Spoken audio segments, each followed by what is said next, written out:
Hello, everybody, and welcome to Dungeon Stories. There's an extra one of us here, if you are counting. Here at the top of the show, we'd like to shout Were out you some gonna of our say if you friends. can count? Yeah, I don't know what I was gonna say. I started talking without planning ahead, which is pretty par for the course. Um, That's pretty much how we've been going. yep. So, But one thing that I did plan out is a way for us to play the game even though we're not sitting in the same room together, and that plan involves this wonderful website called roll20.net. It is a digital tabletop for your role-playing games. You can use it to play D&D or anything else, literally. So use it. Roll20.net. We'd also like to say thank you to Hero Forge, because Hero Forge allows us to make these wonderful tokens that you see in front of us. They make custom miniatures, and those miniatures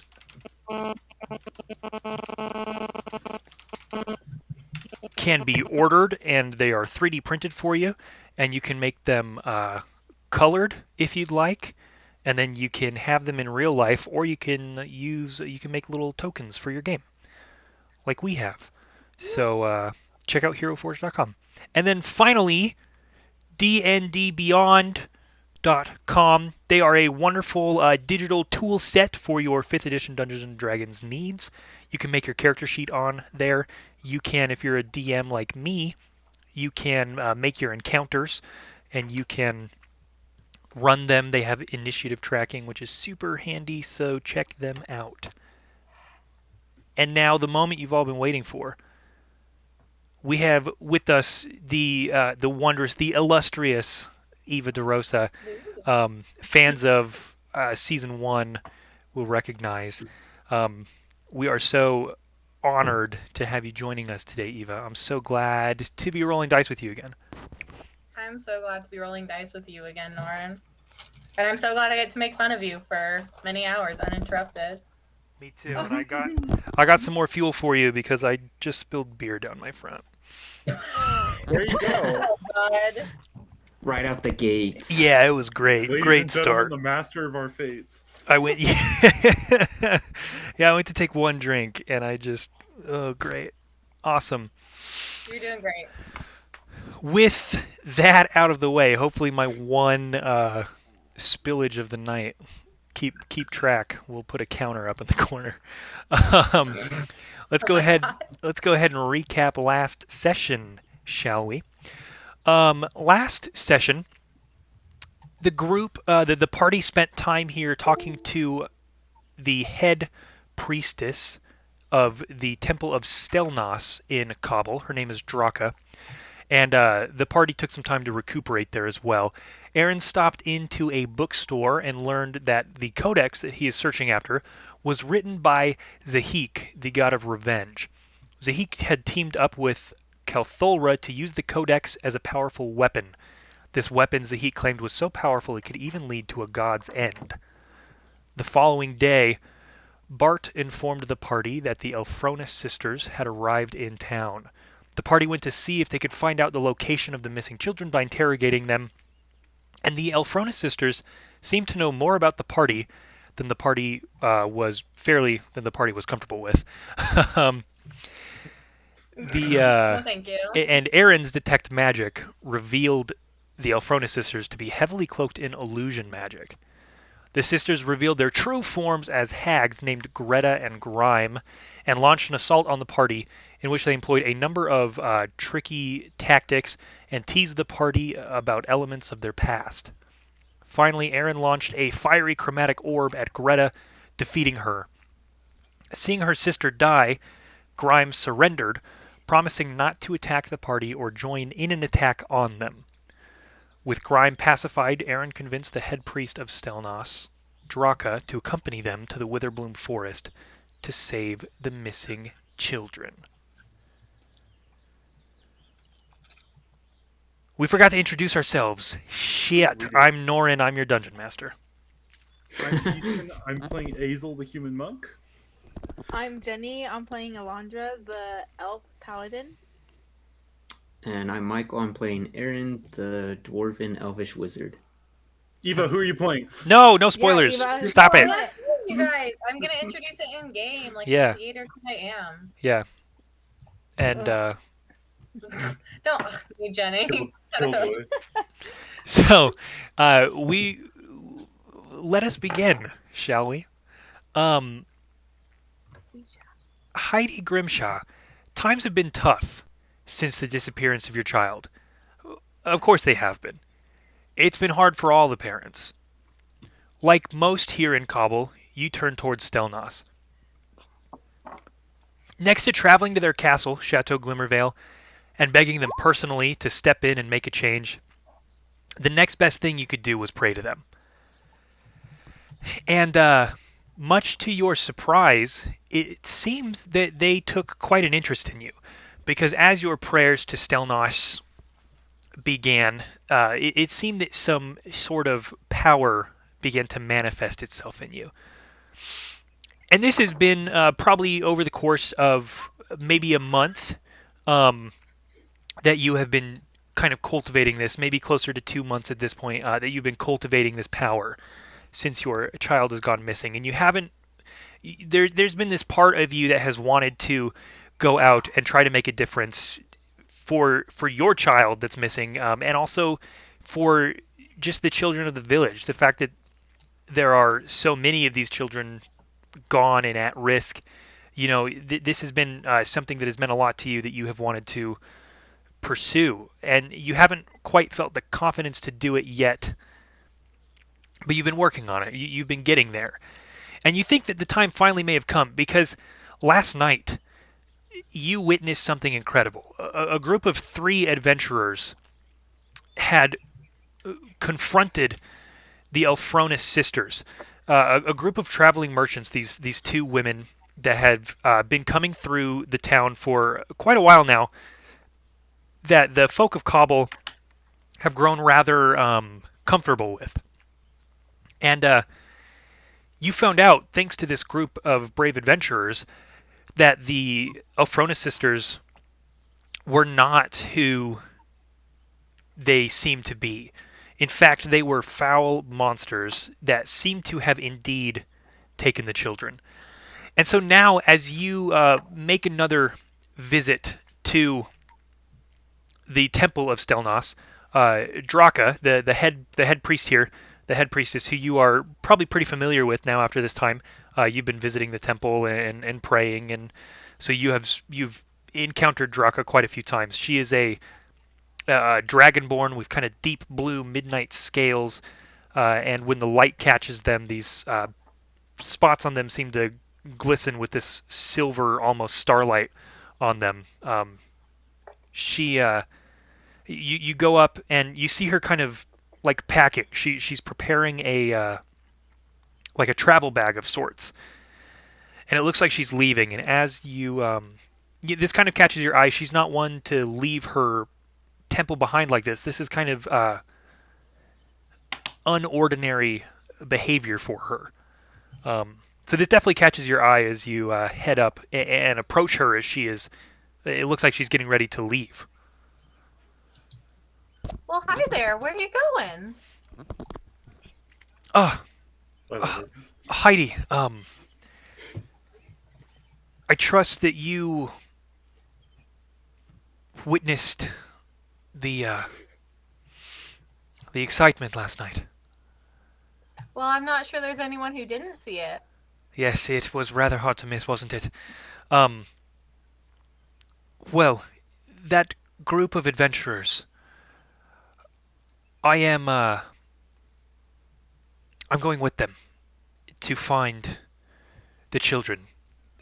Their wizard, Aaron, he provided a rather convincing argument.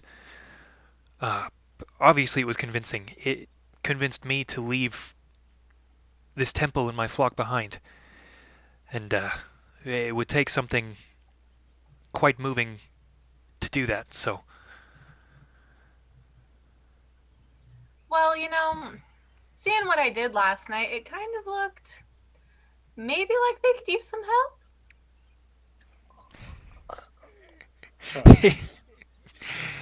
They did triumph, So but it's good you're going with them, but maybe you could use some other help. I turn around, I'm wearing a backpack. Heidi, I know that you've been honing your skills and the gifts gifted to you by Stelnos, but are you sure you're ready for something like this? This isn't exactly a situation you've been in before. Well, this isn't a situation that any of us have been in before, I don't think. You Look, we got kids missing, and one of them's mine, and I'm gonna do what I can to help. So I can go by myself, but I really do think y'all could use my help. Well, I certainly would not want to stand in between you and the safety of your child. I understand your desire to join in this mission, and I'm seeing you as determined as you are. I couldn't hope to turn you down. If you would like to come with me, we can speak to the group and see if they will accept your company on this journey with us. Well, let's go see him. All right. So in the morning, after long resting, the three of you are making your way back to the prison in which you and the paladins of Stelnos had locked up Grime for the night. You were to meet outside of this prison. You're going to meet Draka with the carriage that she was gathering to kind of lead you all to the Witherbloom forest. So you make your way to the prison, and you see Draka standing there in her gray and blue robes, and she has standing next to her. Eva, would you like to describe what the party sees? Yes. Okay, so you guys see a small gnome woman, very, very, gnome sized. They're like 3 feet tall, right? I don't know, maybe taller. I don't know what size gnomes are. She's got her short black hair kind of cut into a bob, and it's pushed back with a headband, very like 80s style. And she's wearing like off the rack armor. Like it definitely doesn't look like it was made for her. And she's carrying, her mace with her. Ye old Navy. Her warhammer. She's carrying her warhammer with her, and stop. And she just looks very like she's never fought before. But she's got her shiny new armor on, and she's smiling and just chatting with Draka, like, "Oh my gosh, like the other kids are just driving me crazy. I had to get out of that house." I wish they would have took some of the other ones. Man, I hated those guys. They picked my favorite.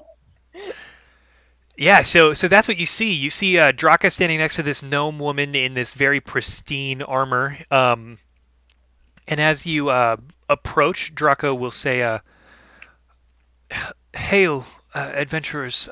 This is Heidi Grimshaw. She is a mother who has lost her child, and she wishes to accompany us. Should that be all right with you?" Hazel's gonna stick out his hand to shake Heidi's hand. Hi, I'm Hazel. I'm sorry for your loss. I reach out, I shake. It's a surprisingly strong grip. Whoa. Okay.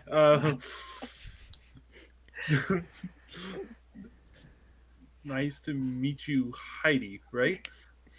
Oh, it's nice to meet you too, Hazel. I saw what y'all did last night. Good job. But hopefully my skills, make it a little bit easier on all of you. What does she mean by that? Is she I would hope it would make it easier. Better than harder. Well, shall we fetch our companion? Oh, the lady. Yeah. All right. Yes, of course. Okay. Companion is being fair. It's a strong word. Well, I suppose that's true. Please follow me, and she'll lead you inside, and you make your way down the stairs to the cell block. Down at the end of it, and you see the familiar and still unsightly visage of Grime, the sea hag. She's got kind of like a deep blue skin that's kind of translucent, so you can see her like her innards a little bit, kind of like some fish that you get deeper down and you can kind of see through some of the fish down at the bottom of the ocean. It's kind of that vibe where you can see through her a little bit. Okay. And she's just Hey, got Norm, this. what the fuck? She's got this grease. I knew you were gonna love this, Eva. That's why I didn't tell you anything about it. She's got this No. long, greasy green hair that's like kelp and like seaweed, and she just reeks. Like as you come down the stairs, she's at the back of the cell block. As soon as you open the door to the cell block, before you go down the stairs, you can just smell rotting fish. She definitely has an aura about her. And not the good kind. Yeah. So The vibes are rampant. yeah. Definitely not a radiating one. The paladin that is leading you down here takes you down to her cell, and she sees you and she goes, well, I wasn't sure you were gonna come back. Gotta be honest, I almost forgot about you. How could you forget about little old me, huh? You're right. How could I forget? The paladin is gonna look back at you and say, are you sure you want to let her out?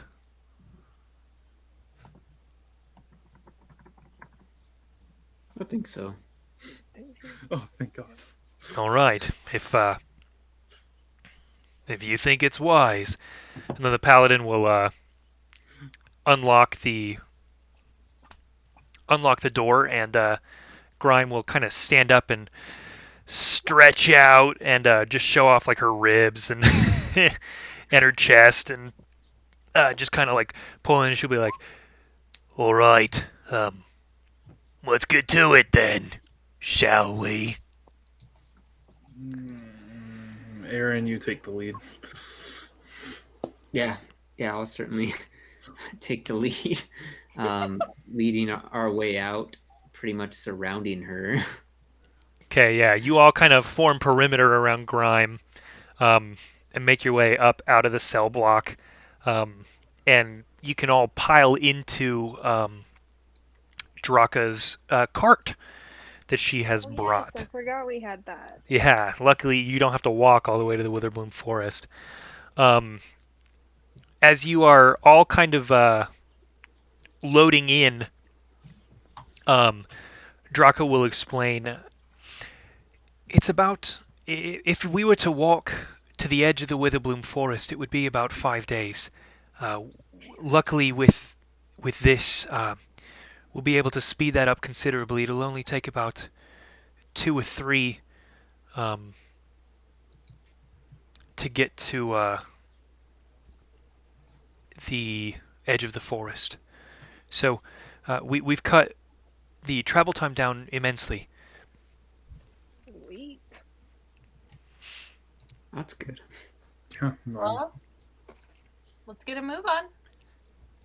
All right, and Draka will whip the reins and set off. That's how horse carriages work. And the horse is gonna take off and start pulling. So the way that it's kind of set up is you're in a cart that does not have a cover over top of it. It's just got like little side walls. There's nothing else in the back save for supplies like food and water that she thought to bring. any other goods that were usually in this cart, it seems that she made room for the four of you, plus her and your lovely companion Grime. Um, and with that, she'll kind of take off and start rolling. She's kind of up at the front, like with her feet dangling off the edge on the little like driver's perch. The rest of you can kind of pile in the back and then kind of argue over who has to sit next to Grime on the seats. And you guys begin your journey. Is there anything while traveling on this, while setting out, is there anything you need to take care of, anything to discuss as you are traveling here? I can't think of anything. I think Azel would try to keep himself preoccupied by like reading his book. Just like take it off his little belt loop and just start reading. I Okay. pull out cookies for everyone that I made. I do not give one to Grime. Nice. Thanks, love Miss it. Heidi. Oh, you hush. Oh, that was mean. Anyway, No, I didn't mean it. I didn't really mean it like that. I give him another cookie to apologize. gang, hustle. As you are Wow, thanks. continue, Easton. Sorry, I didn't mean to interrupt. Oh, I guess Azel would look to Grime and have you gotten a chance to eat anything? Well, no. Shut up, Jenny. Usually we leave town with one or two kids, so no, I haven't had a chance to eat yet.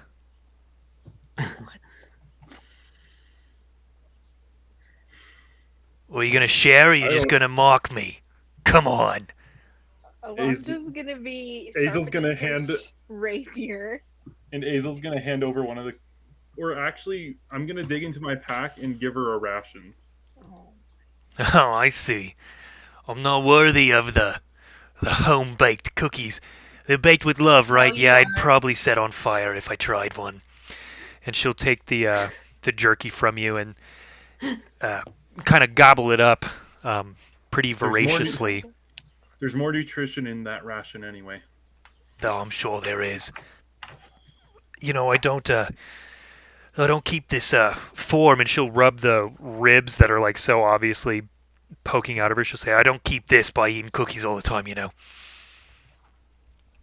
I don't doubt that. So as you are traveling, Azel spends probably quite a bit of time reading this book, and Aaron, in your head, Avaros is going to pipe up, as he is quite known to do. Of course. And he'll say, your friend, the monk, he spends a lot of he spends a lot of time with that book. He wants to throw hands? I got it. He doesn't have hands. What's that? I would like it. If you would do me a favor and get your hands on it at some point, preferably without him finding out about it. Ooh. Yeah, I mean, I'll just think in my mind to what end. I think our mutual acquaintance might have an interest in it, but I can't be positive. Not without a closer look. And he seems rather attached to it. I wouldn't want you to upset him by asking after it.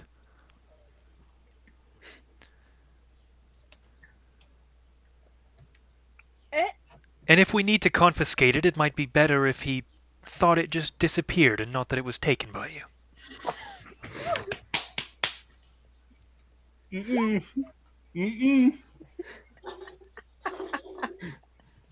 Perhaps we could create a copy.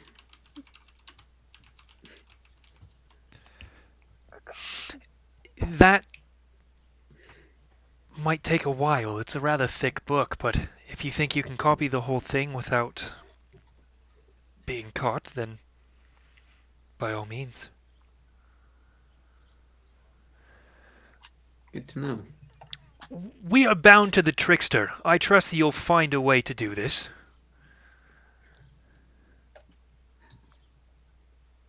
There may be a way. All right. And then his presence he'll quit antagonizing you for a little bit. For a little bit. So as you are traveling, basically Grime is talking like most of the time, just kind of doing whatever she can to get under your skin and make you uncomfortable. She'll talk a lot about the children that have gone missing without really giving any concrete information about like how they go missing or where they are. She just kind of references the fact that they're gone due to her and her sister. She'll just kind of do her best to make everyone really uncomfortable as you're traveling. And it's like even just the presence of her sitting in the wagon with you is probably enough to make you uncomfortable. But the fact that she's also making these digs probably certainly elevates it. But you reach the end of your first day's travel. You guys left pretty early in the morning, and at this point the sun is beginning to kind of dip down. And at this point you can kind of see the Witherbloom forest ahead of you. It still looks like you've got a ways to travel to get there, but like you can, it's visible now, the peaks of its trees.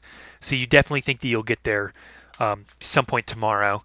And Draka will express a similar sentiment to that she'll say, well, if we are able to keep this pace, we should be there just after midday tomorrow.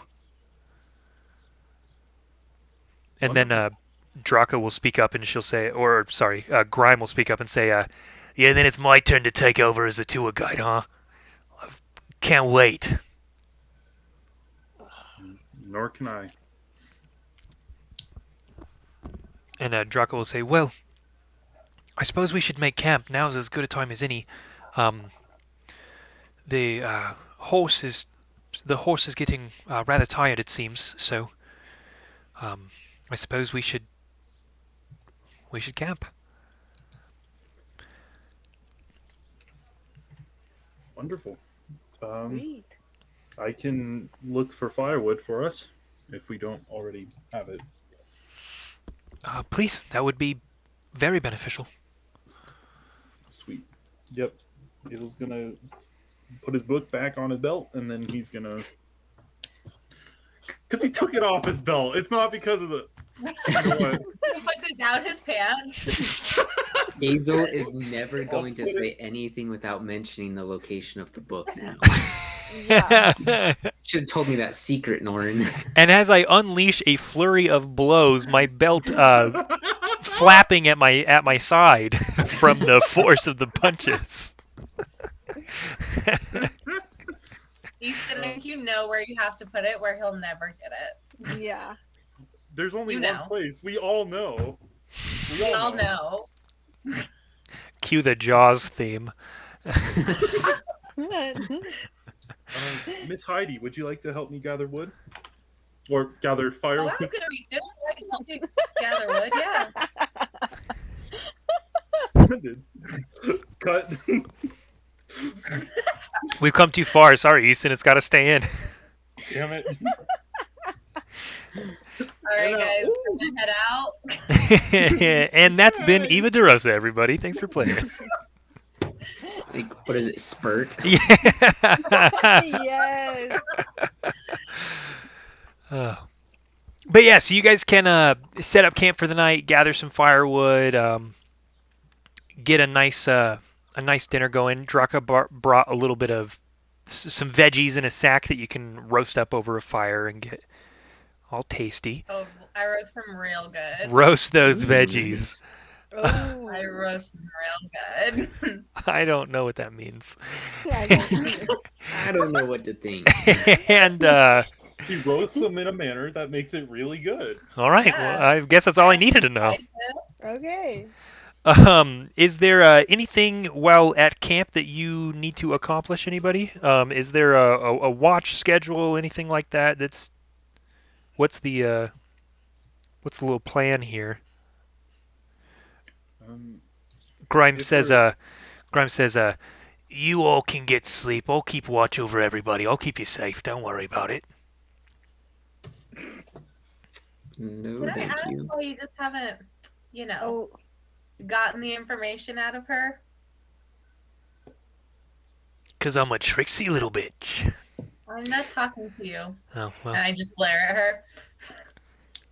In, a more persuasive manner.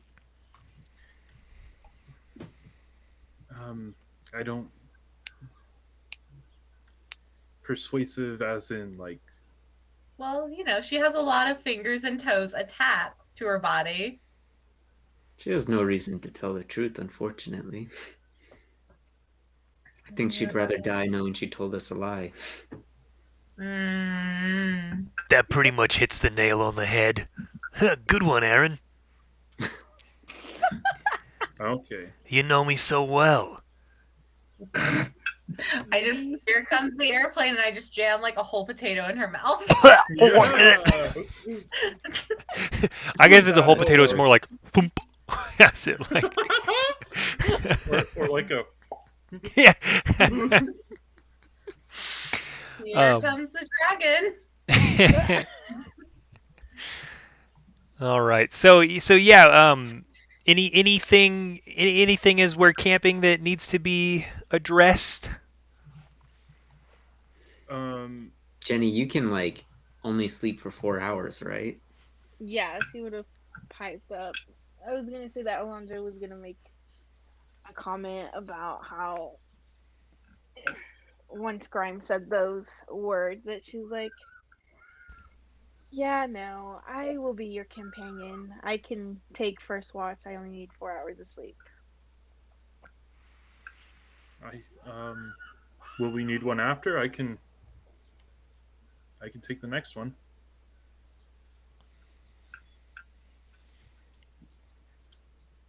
Silence? All right. Well, Hazel's what? sleeping good tonight.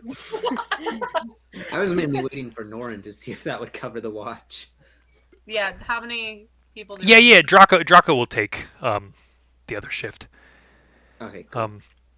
I played D&D for 2 years. I don't understand how watches work. Draco says, I am quite comfortable in the starlight. I can take the other shift. You'll be okay. And you can bed down and take a nice little rest. And things pass pretty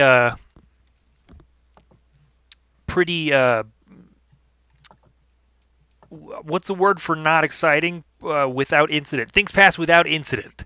There you go. I tuck Azel into bed before I go to sleep. I'm like, good night. Oh, Straight He mom seems like he needs a vibes. mom, so I just tuck him in. Oh! what'd she say? It looks like you need Seems a like you need a mom. I actually lost mine, so thank you.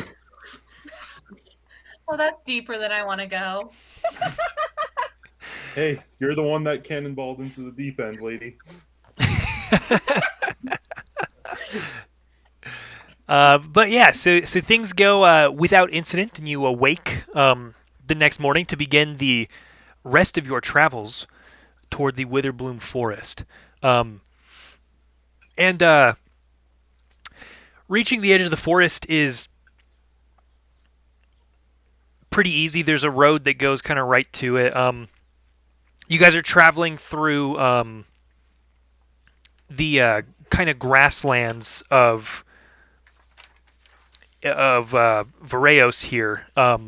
So there's all these kind of rolling hills and nice lush green everywhere. It's very Shire vibes around here in terms of how things look. Everything is just green and bright, with these really quaint little cottages that you can see off the road for farmers that have set up a little further outside of town.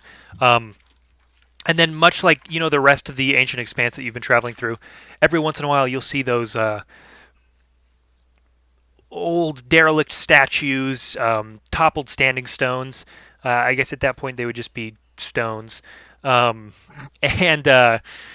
just these dirt roads that have like remnants of fences along them as you travel. And this road leads you into the forest.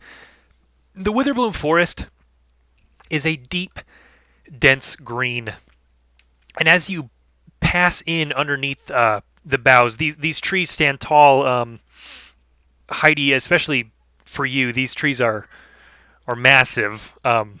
They make you feel even smaller in this world that already does not necessarily cater to your stature.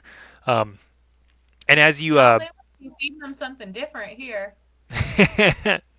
it really does feel like that. Like compared to the trees and the kind of woodlands that surround Cobble, these are at least maybe 4 or 5 times larger than the average tree back home. And you pass kind of the boundary. There's like a spattering of trees that grow thicker, and then all of a sudden it's just a wall that you kind of pass through, and you know that you've officially entered the forest here. The canopies are so thick that shadow covers nearly every speck of ground here. The sky is almost non-existent beyond the canopy. The air is cold and thin and humid, causing your gear to grow damp almost as soon as you cross into the forest. There's a trail leading through the forest that you begin to follow, and this road kind of continues in here. It's just kind of cold and damp. Like everything has this air about it of slight uncomfortability. And those of you who are kind of from the area, so I would say probably everyone except Alondra, since you are from an entirely different continent, Alondra. I would say that Shut up. those, and I guess Azel, you're from a different continent as well, but you spent time kind of in a lush jungle, so you probably would be a little familiar with this as well. But the Witherbloom forest is there's mixed opinions about it. Some people try to do their best to stay out of it. Others believe that there's it's just a forest. There's no reason to deal with it. Essentially, what happened was, well, why don't we do this? Why don't we roll history checks? First roll of the night, ladies and gentlemen. Ooh. Oh, it's do it. groovy. 17. 7. Yes, ma'am. Yes, Heidi. Is this on like What the is it? forest? Yeah. About the forest, yeah. 19. Nice. Azel? Wizard. 13. 13, I see. I'm Okay, a cool. freaking nerd. That's my job. Yeah, so I would say, Elandra, you rolled really well. I discounted you at first, and I shouldn't have done that. I apologize. I guess you read a lot of books on the other continent that you hail from. Yeah. But basically, Elandra and Aaron, you two would know this story. Basically, years ago, this is probably like at least a generation of deities ago, if not further back. So a little over like 300, 400 years. The Witherbloom Forest got its name because it fell under a deep sickness due to the experiments of a cabal of necromancers. It was healed, thankfully, due to the late deity Clenoris, but the name Witherbloom stands as a reminder of the kind of the past transgressions that happened here.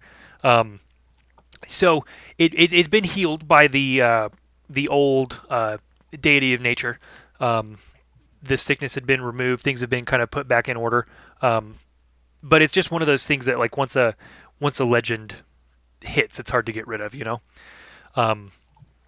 So you are traveling through this forest for a little bit along the road, and then Grime is gonna stand up in the back of the wagon and step towards the front, and she'll like climb over and sit on the bench next to daRosa and kind of like weasel up next to her, and she'll say, "All right, now I think it's time for me to take over, at least pointing the directions out to you. You can't seriously have expected us to constructed our home along the road where just anyone could find it, could you?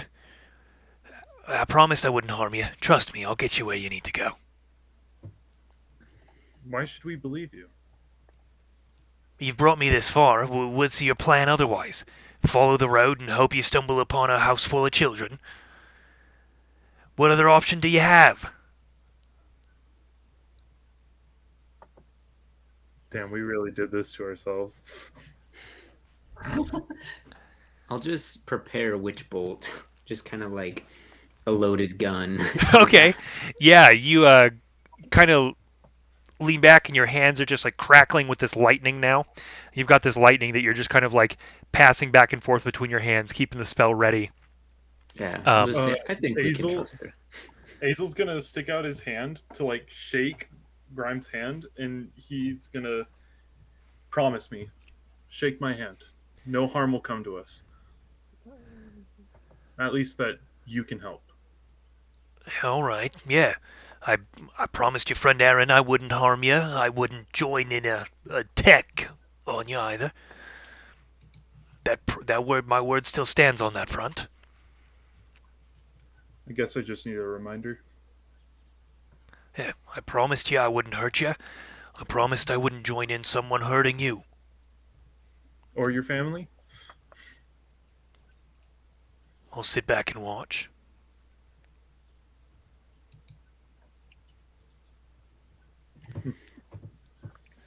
All right. She will lead you and kind of point daRosa off the road. And daRosa will say, "We're choosing to trust you against all of our better judgments. Should you betray that trust, know that the might of Stelnos is with me and with Heidi, and we will not hesitate to dispense their retribution upon you." Yeah. And I try to look intimidating. How? Yeah. What do you do? Like, are you like hands on the hips, or is it like a grimace? Like, what's your stratagem there? I do hands on the hips, but then I switch to like Warhammer over my shoulder. Ooh, and I, like, yeah. try to spin around. I like it. And Grime says, "I'll get you where you need to go. You can count on that one." And she will kind of gesture off of this road that has been carved through the forest and off into the kind of thicker brush. So your travel pace slows down considerably. There are now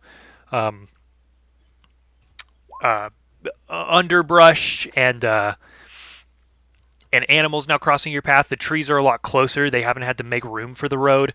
So your travel pace has to slow down quite considerably as you cut through here. And you go from heading in kind of to the south. Instead of traveling south, you've gone south for a little bit as you were on the road. She takes you off to the west. No, the east. Yeah, to the east. So you're now heading east through like the thick of the forest. And as you're traveling for a little bit, it's probably about let's say like a few hours go by. So at this point, you're probably nearing night since you got into the forest after midday. So probably another 4 hours go by. It's probably getting close to 7 or 8 at night, though it's kind of hard to tell without the sun above you. Grime is going to kind of start laughing, and she'll say, "I've got a riddle for you, brave adventurers. Oh, God. How can you tell when you're nearing the home of a hag?" She starts telling you riddles about it. That was a good one. That's right. And things get all fucky. And as she says that, she kind of leads the carriage around through a rather thick portion of foliage, and you come into like a clearing, and in the center of this clearing is a large tree about 10 feet in diameter, roughly 25 feet tall. And it looks as though this clearing seems to have formed less out of like natural causes and more because the trees forming the edge of this clearing didn't want to grow anywhere near the tree in the middle of it. And as you approach, you can make out that on the boughs of this tree that has no leaves on it, instead, hanging from the boughs of this tree are 9 heads, all of them in various states of decay. That's crazy. The voices are going to call out kind of in a cacophony, like almost like they're trying to speak the same thing at the same time, but they've all started at different points. So it's almost like a round that in like choir and stuff. So like one of them starts and then the rest will start like one after the other. So it's just this kind of hard to follow cacophony of voices, but all 9 of these heads that are dangling from the boughs of this tree, and it doesn't look like they're affixed by ropes or anything like that. It looks almost as if they are growing out of the tree. The heads will all speak, and they'll say, Welcome to the dark grove of the Coven. You're entering desecrated ground. Beware. Things aren't as they seem around these parts. And all the while, Grime is just cackling.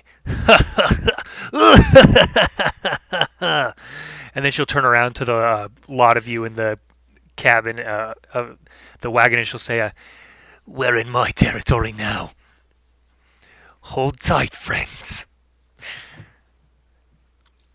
I'm not loving this. It's like a ride at Disneyland. Yeah. With the like scary turn. She's gonna kind of nudge the horse to go forward past the tree, and the heads are gonna say, would you cut us down, please? We're tired of eternal bait. We're tired of being treated like bait for the foul creatures that lurk. They come and they poke and they prod and they drink. And Grime's gonna say, "Oh, hush you. It could be worse. You could be stuck on this ride with me."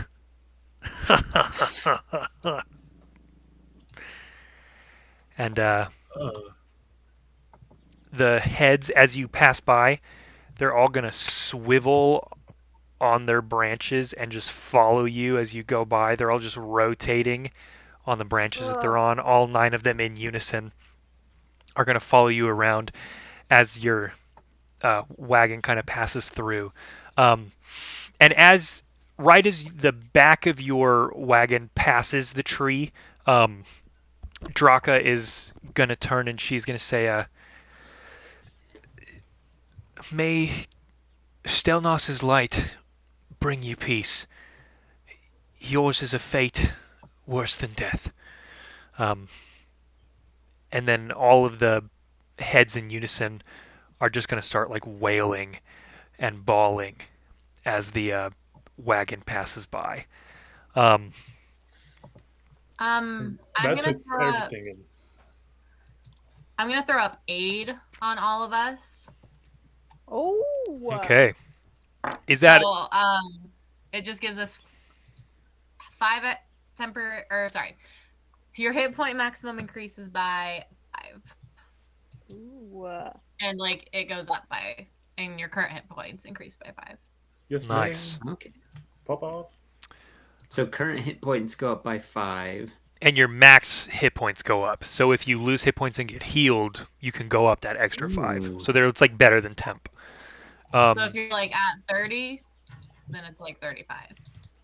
Is that concentration, Eva? Let me see. No. Perfect. Yes. What's the duration? 8 hours. Ooh, Yes. nice. That's a good spell. So, thank you. It's one of those second level bad boys. Ooh. Yeah. All right. So as you travel, things it gets kind of darker and darker, and so this is going to be considered dim light for those of you that do not have dark vision. Azel. You didn't have to call me out, but So this is dim light at this point, and you are traveling through the forest here, and you come to a patch. The trees here have kind of grown apart from one another. The trees here do not seem to have as many leaves as the ones before Grime started leading you. They seem to be mostly bare stumps and spindly, very like I just keep picturing like Ichabod Crane style trees. They ain't feeding these trees enough. Yeah, but somehow even without the foliage blocking out the sunlight, there just seems to be everything is dim, everything is dark. Even though you feel like logically the sunlight should be getting through with the lack of leaves here, there shouldn't be as much obstruction. But for some reason it's just dark, and these trees don't like to grow. They're not as packed close together either. And as you are going through along this road, you will come upon a clearing. And clearing, I use the term loosely. It's just kind of a wider portion that's easier to travel through a little bit here. There look to be 4 corpses on the road here.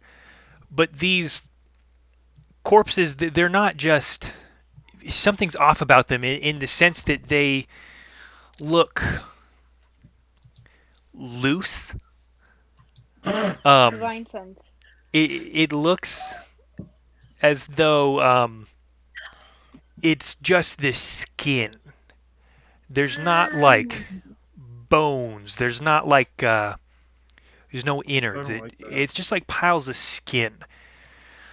And there's 4 of these piles of skin. Each one of them has this little creature on it, probably about this big, the size of like a large, probably like if you took an average sized potato, like a big old Idaho russet potato, and blew it up by 2, just like doubled the size of a potato.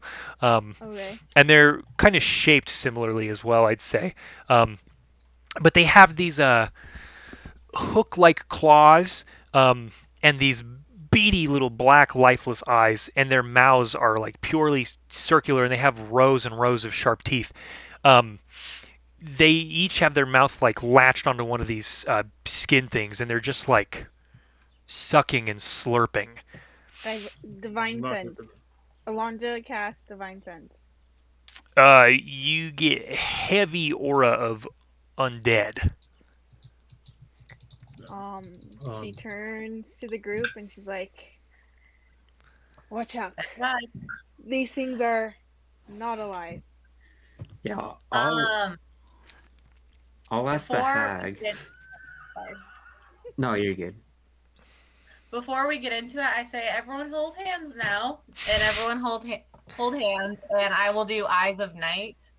I'll share my 300-foot dark vision with up to 4 willing creatures, Oh, heck yeah. Nice. lasting for 1 Nice. hour.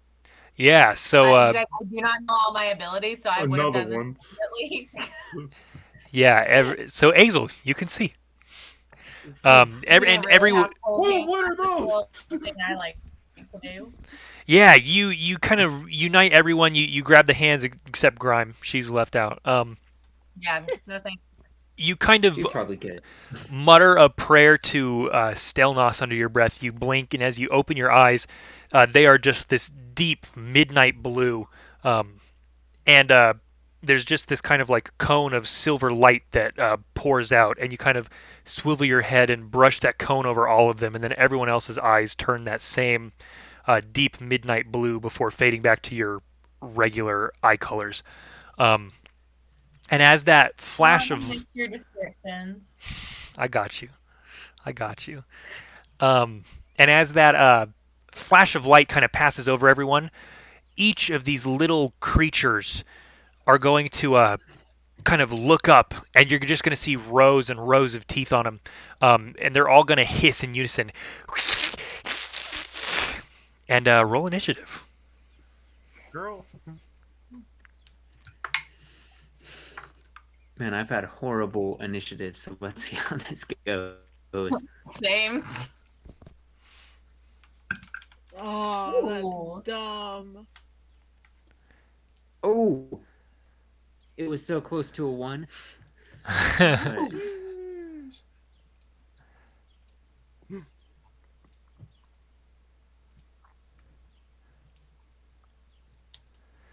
Okay. So let's dive in here. Elandra, what'd you roll? I got a 14. Fantastic. Okay. Wow, Aaron. 22. Impressive. thanks. Azel, 16. Heidi, 14. I got a dirt. What? No, that was my roll. Oh, sorry. That was I was looking at I just saw your name in the roll log. Would you roll? I rolled a 19, so I got a dirty 20. Nice. I know. It's Nice. my pike dice. It's helping me out. Oh, sorry, Michael. Did you need that box? I erased it. I didn't mean to. No, good. I was actually just trying to figure out how I could erase Okay. it. Let's see here. Draka. Oh wow, these are horrible. Yeah, aren't they? Rancid. No, Okay. Thank you.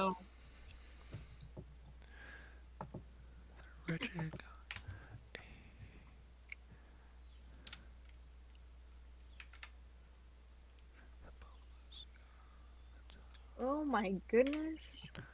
And then let's see. Draka has a bonus of +2, so she got a 17. Okay, Aaron, you are up first. These creatures seem to have taken notice of you. All 4 of the little dudes have turned and hissed at your direction. Their black, beady eyes staring you down. Okay.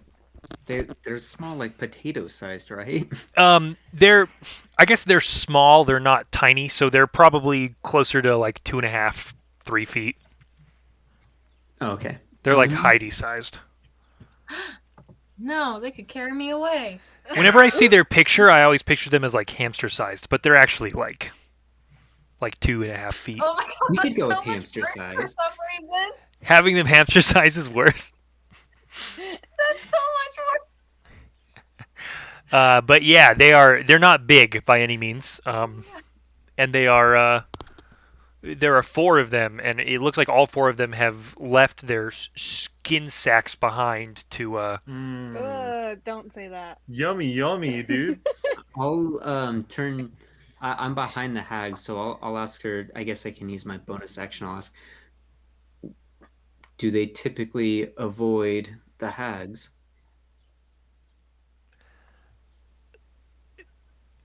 No. We like to fry them up. They make tasty little snacks. You talking about the skin or the or the wretched? I mean, I guess the answer's the same for both, but Okay, so the hags just attack and eat them, so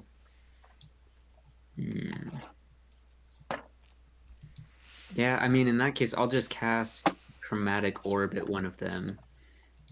I'll probably do the one that is closest, or yeah, I'll probably do the one that is over on the far upper left. A? This one here. Yeah. I have them labeled.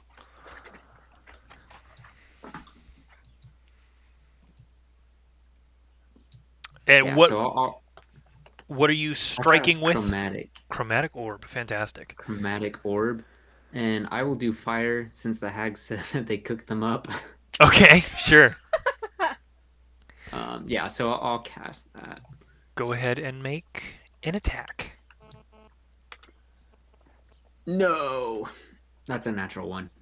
Okay. Oh. You begin to cast this chromatic orb, and it just like totally fizzles out. You spend the spell slot, but this spell like doesn't even take place. And Aaron. Avaros is gonna say, "You fool! I cannot believe that out of all the wizards I could have been trapped with, it's the one with the least amount of talent on this planet." Better now than later, I guess. Anything else, Aaron? Nope. Got nothing. Heidi, it's your turn. Ooh. Cool beans. I know I have like no movement. I'm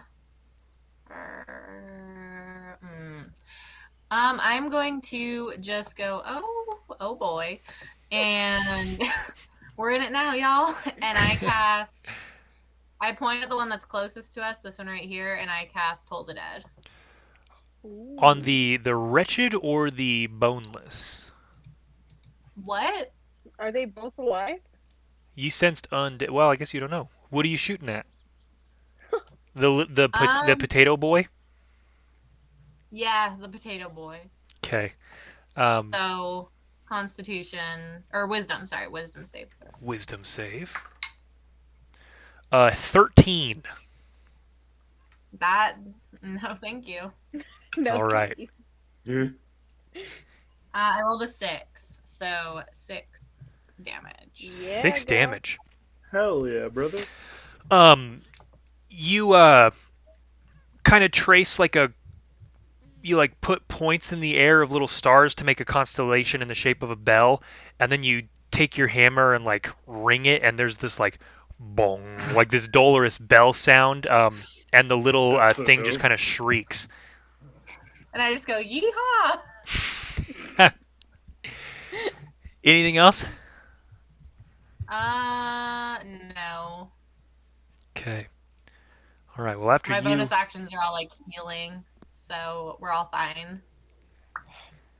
next is the wretched. Of course they will. Don't put that arrow on me, don't you? You put it on all of us. I was just testing. Man, I didn't realize they were like 2 monsters. This little potato boy it's like, Michael, it's like that Instagram thing you sent me where it's like when the DM accidentally gives away that thing's like a monster in disguise in the middle of combat. I did that. Yes. Did it again. The wretched is going to come sprinting over. It is surprisingly fast, and then it leaps up, and it's going to try and make a bite attack against Draka here. Oh, No, not cool. Draka! Draka, no! And it's going to be a 14 to hit, which is going to miss Draka's armor class. Thank goodness. Draka.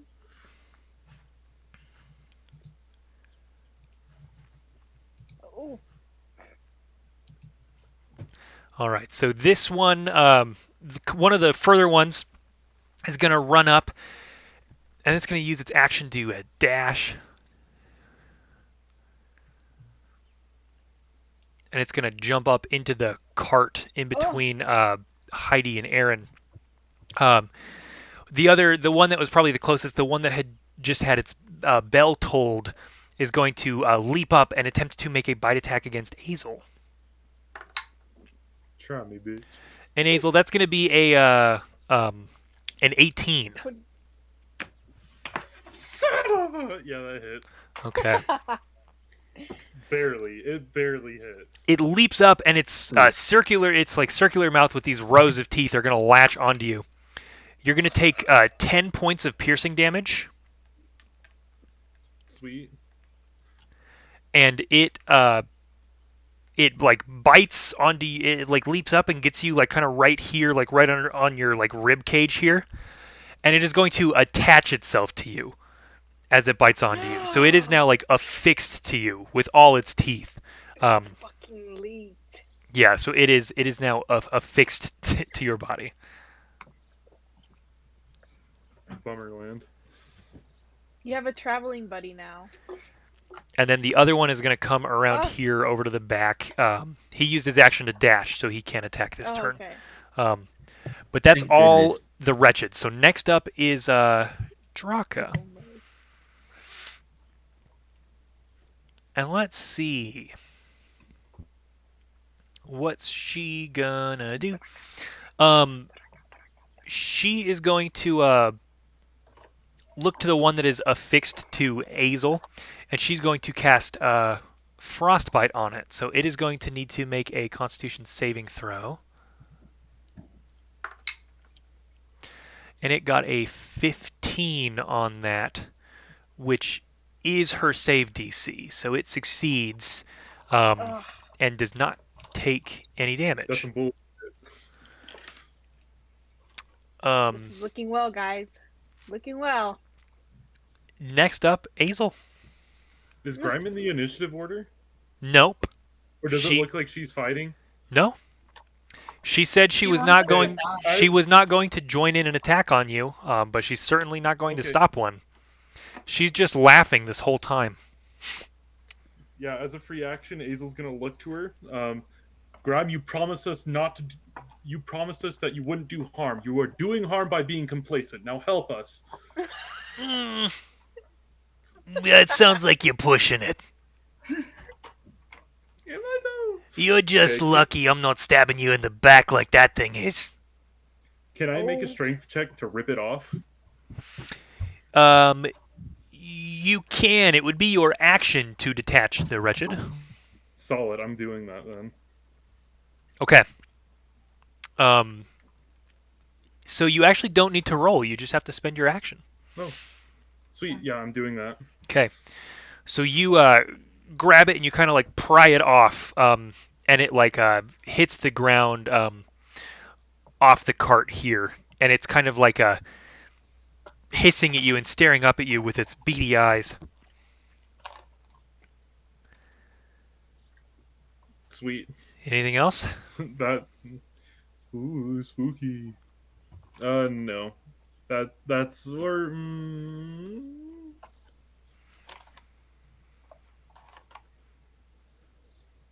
No, that's pretty much it.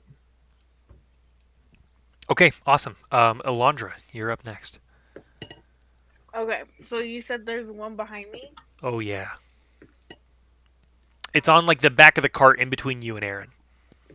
In between me and Aaron. Okay, well, frick. Okay. She will turn around, taking out her rapier. But before she does that, she is going to cast Hunter's Mark on the one that's behind her and whisper to herself, bloody hell, Torrent, what is this? And then she is going to try to hit it with her rapier. Yes, ma'am. Okay, yeah, go ahead and make an attack.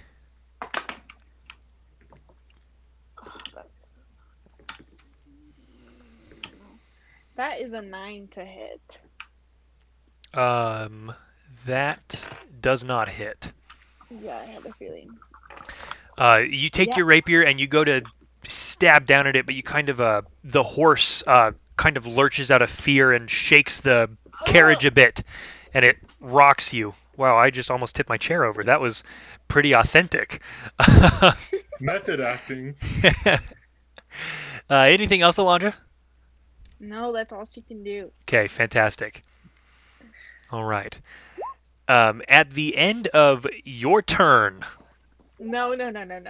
you see the piles of skin start to writhe I'm and dead. squirm. Stop Ugh. using that. Do not use that word to describe anything again. And as they As they score. they kind of bunch up, Yeah. and then bunch up. like this one starts to kind of like roll over itself. It looks like part of it is constantly raised, and they just kind of like rotate as it like kind of rolls along the ground, sliding towards you. This one over here, kind of like a snake, kind of slithers its way at you. This one here at the front, its limp claws are going to slap forward on the ground, and it's going to start clawing its way towards you. These are just sacks of skin with nothing inside them, no hint of bones or anything like that as they begin to move at you.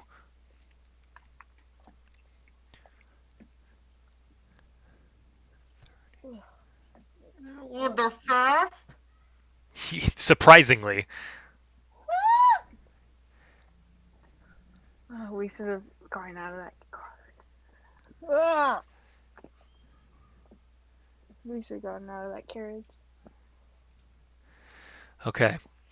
So they had to use their actions to dash, these two. This one is not going to use his action to dash. He'll just he's just going to chill there. He didn't quite make it. This one did not have to use his action to dash. So he's going to come up to well, I was going to say Azel, but Azel's gone. So Heidi. He's going to, as he's like crawling forward, he's going to approach the cart here, reach his hand up, grab on the side, pull himself up, and then one of his like arms is going to flap out in your direction. He's going to attempt a slam attack. That's going to be 17. That misses. Yes. He slaps his arm up, and I'm like kicking it away. I'm like, get. You're like, and as you kick it, there's almost no impact because it's just loose skin, so it just kind of like crumples and like squirms out of the way. He's gonna make a second one at you, which is gonna be a 19. That hits. Okay. So that's going to be 4 points of bludgeoning damage as it smacks down on you. And you are now grappled as it like slams you. It begins to like wrap itself around you. This blanket of skin that is covering you and like swallowing you inside of it. Because it hit with its slam attack, it can now use its crushing embrace. So you are grappled by it. It is attached to you.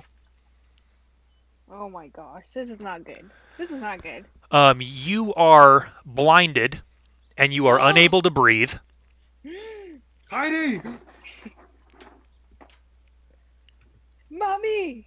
And it is tightening itself around you. But that's its turn. You are completely enveloped in this. You're considered grappled by it. Aaron, you watch as the piles of skin begin to maneuver their ways towards you, while the wretched here kind of swarm the cart, and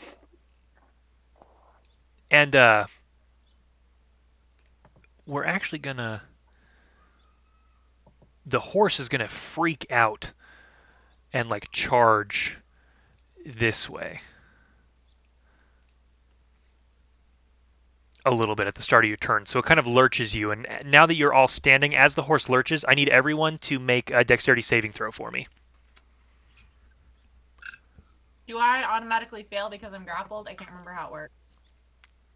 God, love it. You No. can't roll above a 12. You are, I think you have disadvantage. Okay, that's not bad. That's not bad.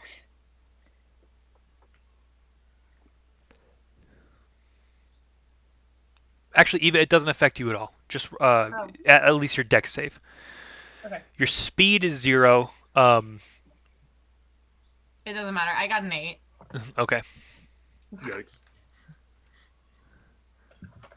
Okay, so We'll blame it on you being grappled, though. Yeah. That's what it was. so Heidi and the wretched tumble out. Azel, what'd you get? I got a 14. Okay, you're good. Alondra? 18. Okay, Aaron? Whoa. You tumble out as well. Back over here. And Draka actually failed too. She rolled pretty low on it. She got 6. So she fell out as well. Okay.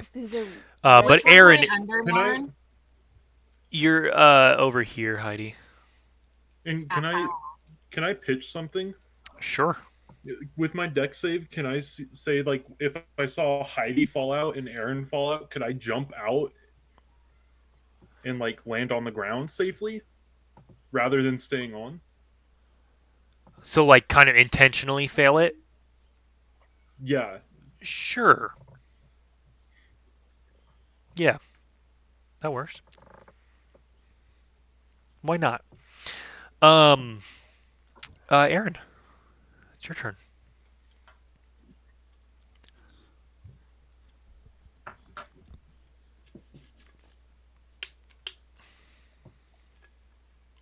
Michael, I can't hear you, my friend.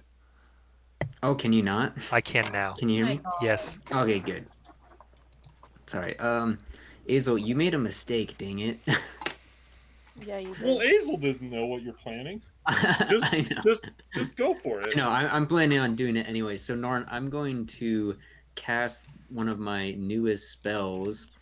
I'm going to cast Icing Death's Frost, Ooh. which is a 30-foot cone. Oh. So that is going to target all of these creatures here. All the way up to Alondra. Not quite to Alondra, but I'm going to send out a cone to try and hopefully get everyone. If I need to, like, step back to get this guy in the right, I'll probably, like, position myself, like, right there, but... Okay, so let's see. 1, 2, 3, 4, 5. 30 feet is going to be one more. 30-foot cone. Oh, shoot, I was using the snapping tool. That doesn't measure the distance, right, huh? Yeah.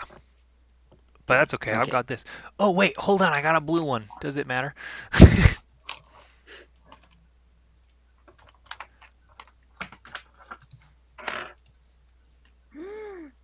Ooh. Spicy.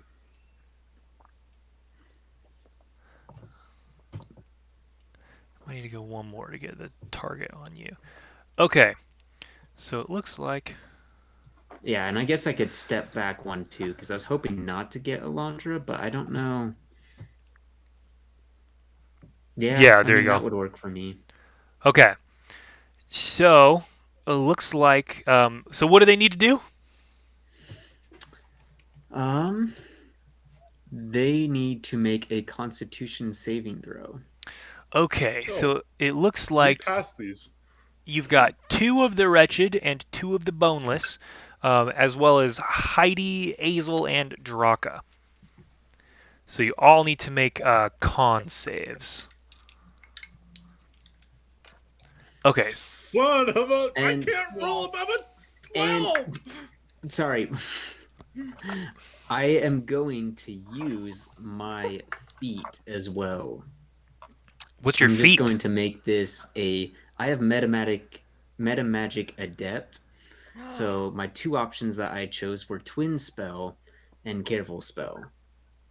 So I'll spend a sorcery point so that my buddies automatically succeed. Hey, nice. Nice. I'm down to We one bless. sorcery point for the day, but Okay, sick. My bad. So never mind. Draka, Azel, and Heidi, no con save. The magic Nice. warps itself around you. Okay, so I will start with wretched number A up here. That's gonna be 11. fail. I'll do a boneless D.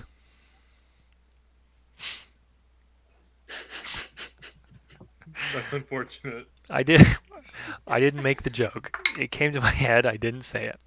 I wonder if you should see a doctor. 8 for boneless D. 2 for wretched D. Wow, he Also down. And 19 for boneless C.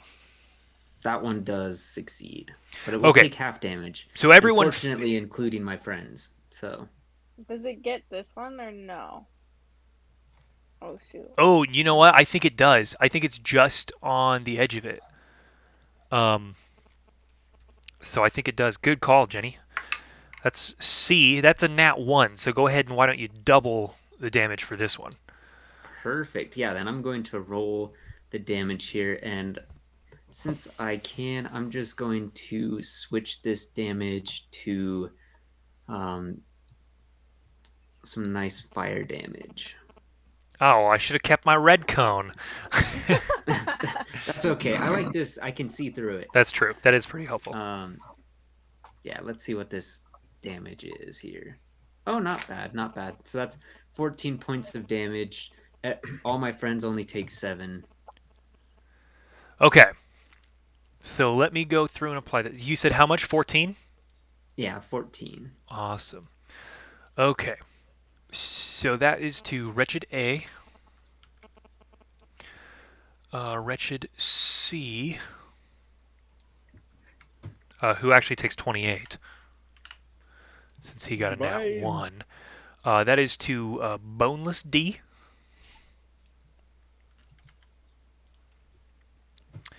That is to Wretched D.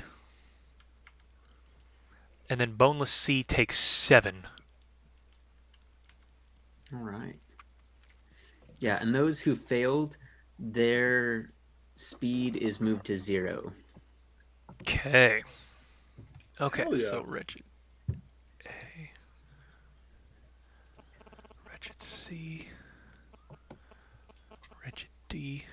And I guess that their speed is to 0 until they 1 minute, or they use an action to get themselves out of it. So Okay, Ooh. yeah. Because the idea would be that you had frozen them, but yes, so yeah, I as have, you charred their bodies. yeah, you unleash this torrent. You kill all 3 of the wretched that were struck by it. All of them just like ignite, and they turn into this like cauterized chunk of coal essentially as they like tip over. The boneless that gets struck by it, except for number C, since he succeeded, but so D here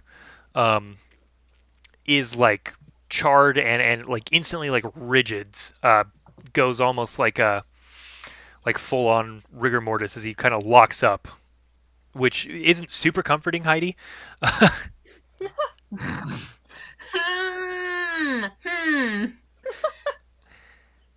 I don't know about this. Okay, Heidi, it's your turn. You are grappled and blind. Get out of that grapple, girl. Get out of it. So if I'm grappled, can I attack? You can. You're also blind though, so you have to keep that in mind as well. But Drop and roll. and you can't breathe. So I would say you probably can't do verbal components. Yeah. Just from like inside, I just have my warhammer and I'm just like rattling around, and I'm gonna try and attack that way. Okay. Disadvantage. Both for being grappled and for being blind. Okay. Ooh, no thanks. Dang. It's not ideal. Would you roll? I rolled it not well. I rolled an 8. Okay, yeah, no, that's a miss. You can't quite maneuver it in a way to get much purchase. Is there anything else? Nope. There is not. Thank you Okay. for asking. Well, then it is the turn of the remaining wretched, who's going to kind of leap at Alondra. You better pass this check. Holy fuck, nat 1. Nope. It's okay. I rolled 2 of those. So as They he met my armor class. leaps, he's actually going to go kind of like flying by, and Alondra, I'll give you an opportunity attack as he sails past you on his bad leap. Tear him up. Natural 20. No way! Yes. He deserves that. Yeah, he does. Okay.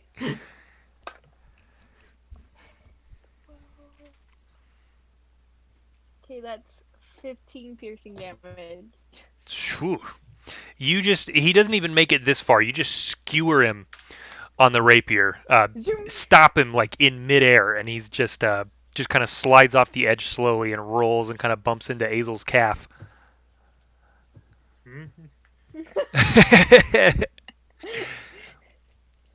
Okay. That was the Wretched's turn, so after them, it is Draka's turn. Draka. She's going to summon a moonbeam upon this one. She's going to throw her hand up in the air and then pull down this column of moonlight upon it. It is going to need to make a con save, which it got a 19 on. So, let's see. It looks like it actually stays, and I think she can move it.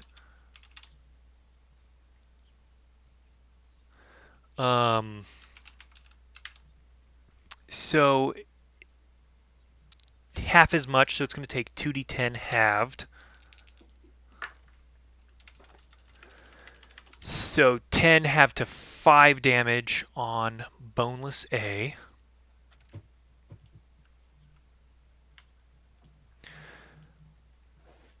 And it is not a shape changer, so it doesn't have to move.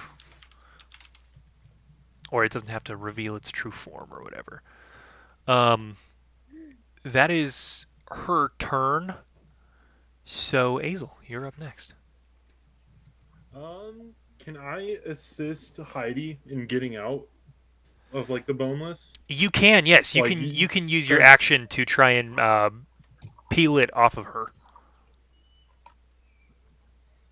Okay, I would like to make that attempt. Or what do I need to roll, Athletics. I guess, before I roll? Okay. That's a nat 20, baby. Yeah. Nice. You just peel it off of her, and I'll let you throw it 15 feet in a direction of your choice. Okay. Can I throw it this way so that it's right? Yeah. There you go. You peel it off and you just huck it. It kind of sails through, kind of flapping like a kite before like landing in like a slightly charred pile over here. Bonus action movement, Azel? Let's find out. I don't know if I want to we're not gonna. Okay, I'm gonna go. So, can I visibly tell if one is weaker than the others of the boneless in my cone of vision? Ugh. Like, Yeah. It looks like the one that you just threw has definitely taken the most damage. It's got like these tattered holes in it that you can kind of see through. okay. Well, fuck it. Might as well. I'm gonna come up here 5, 10, 15. After I like throw it, that's within Okay. 10 feet. Yeah, I'm gonna spend one Kai point, and I'm going to do Arms of the Astral Self. Oh, okay. Cool. So So, yeah, everyone sees like the ends of Azel's scarf just kind of like form into like these fists, and like Nice. there's like little nebulas between the space that there is, and these two need to make a Dex saving throw. okay. We'll start with Boneless D for a 4, And that's a fail. and Boneless C, holy fuck, a 4. So they're gonna take 2d4 and force damage. Force Oh damage. yeah, we're actually Nice. doing And- okay this round. And that's a total of 6 damage to both. Solid. Your astral arms burst out from you and strike one into each of these boneless, and you just see as the force kind of ricochets through them, they ripple and quiver as you strike them. But other than like the reaction to the force of the impact, they don't react in any other way. There's no like expression change or any like wincing to the pain. Okay. Just due to being lifeless and having nothing inside of them. Solid. And that's my turn. Alondra. Okay, Alondra is going to use her bonus action to move Hunter's Mark to this homeboy. Okay. 5, 10, 15. She's Is gonna that go a right concentration? here. Yeah.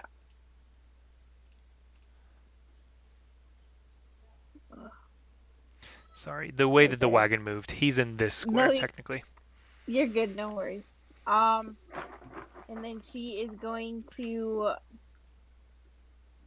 How I'm picturing it is she kind of went like in an arc to kind of fillet the. Okay, yeah, sure. Go ahead and make your attack. Sweet. Make your Um, fillet. Yeah, I'm gonna fillet this sludge or try to, anyways. That is a 16 to hit. That hits. Go ahead and roll your Yes, damage okay. with your bonus from Hunter's Mark. Oh, shit. That was shitty. Okay. That is just 6 piercing damage. 6 piercing damage. Not a good roll. You take your blade and you stab it down, and it pierces through the flesh, and it just kind of goes right through. You've just essentially poked like a pen through paper, as your blade just pierces through it. There's like nothing, like no innards for your blade to catch on as you just poke Right. through it. Anything else? Ew. That is all she can do. Okay. After you, it is the boneless's turn. The boneless that you just hit, Alondra, is going to attempt to strike you.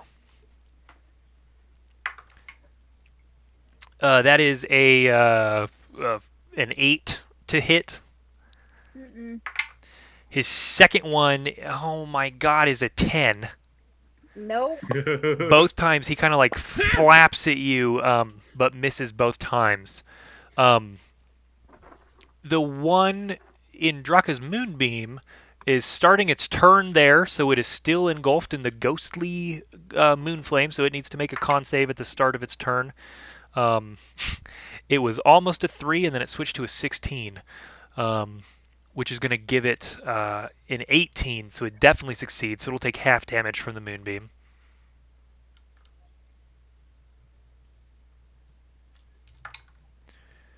Uh, 12 have to 6 damage on number A. It is going to move here and attempt to strike Draka with an 8. No, sorry. There would have been a 10 and a 10. Holy fuck, how did I roll 2 5s in a row? This sucks. Don't worry, when you actually have like the hags, you'll get us. Just you wait. Azel, Boneless D is going to attempt to strike you. Go for it. 22. Yeah, that hits. That's Oh going to my be God. 7 points of bludgeoning damage. Ooh. Okay. And then 23. Dog. Sorry, It's like, man. what the hell? I don't know what's. Redeeming himself. I promise it's not on purpose. Another 7 points of bludgeoning damage, Okay. and you are grappled by it as it climbs up and begins suffocating you as it wraps itself around you. Aaron, Boneless C, rolled a nat Oh, no. 1, Thank goodness. and then a 24. I mean, I guess. That's going to be 5 points of bludgeoning damage, Oh, perfect. That just takes me back to what I was. Oh, no. and then it wraps itself on top of you as well. Oh boy. Uh-oh. Aaron, it's your Oh, boy. turn. You are grappled, blinded, and suffocating. You cannot do anything that has verbal components. Okay. Ah, shoot. The one spell I was thinking of using is verbal. Hmm.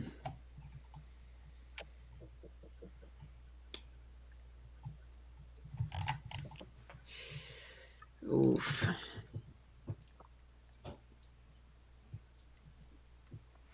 And then the wagon is going to move again as you do that. Just the horse running out of cool. fear. But you can keep going. Yeah. The hag is still on it. True. Okay. I didn't mean to supersize you, Alondra. I'll just prepare a firebolt for an enemy as actually, can I use my action to try and fight it? To like escape the grapple? Yeah. Yeah, you can. It will be an athletics check. Okay, yeah, totally. I'll go for that. Ooh, okay. 18. 18. You are able to escape it. Perfect. Yeah, then I'll just throw it off. That's my action, right? Correct. Okay. Yeah, then there's not really... Yeah, there's not anything else I can do. So that will be it. Okay. I Heidi. guess I'll probably... Oh, yeah? I was just going to say, like, I'll just stay there. Okay, great. Heidi, it is your turn. You are freed of the grasp of this skin sack. Woo!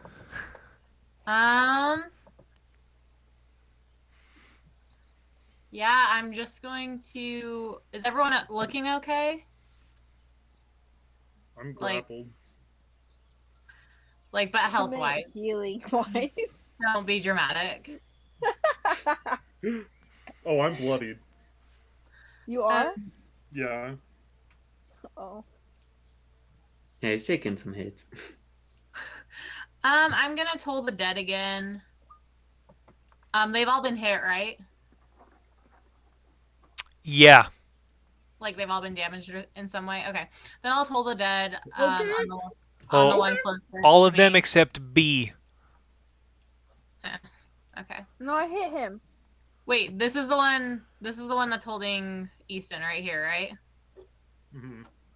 Jenny, Okay, yeah, I'll toll the dead. I think you got A. What? Well, you said B and then you pointed at this one. Oh, was the one you struck? Which one is holding Easton? Azel. Uh, Which one is holding Azel? D. Okay, and he's been hit with some damage. Yes. Okay, then make a wisdom saving throw. Okay.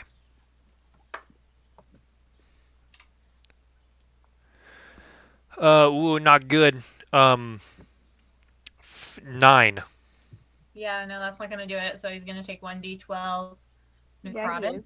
Yeah, he is. I rolled 3, so no. 3. Okay. Still not enough. Once again, you throw up your constellation bell and strike it with your hammer, and it rings that dolorous. Yeah!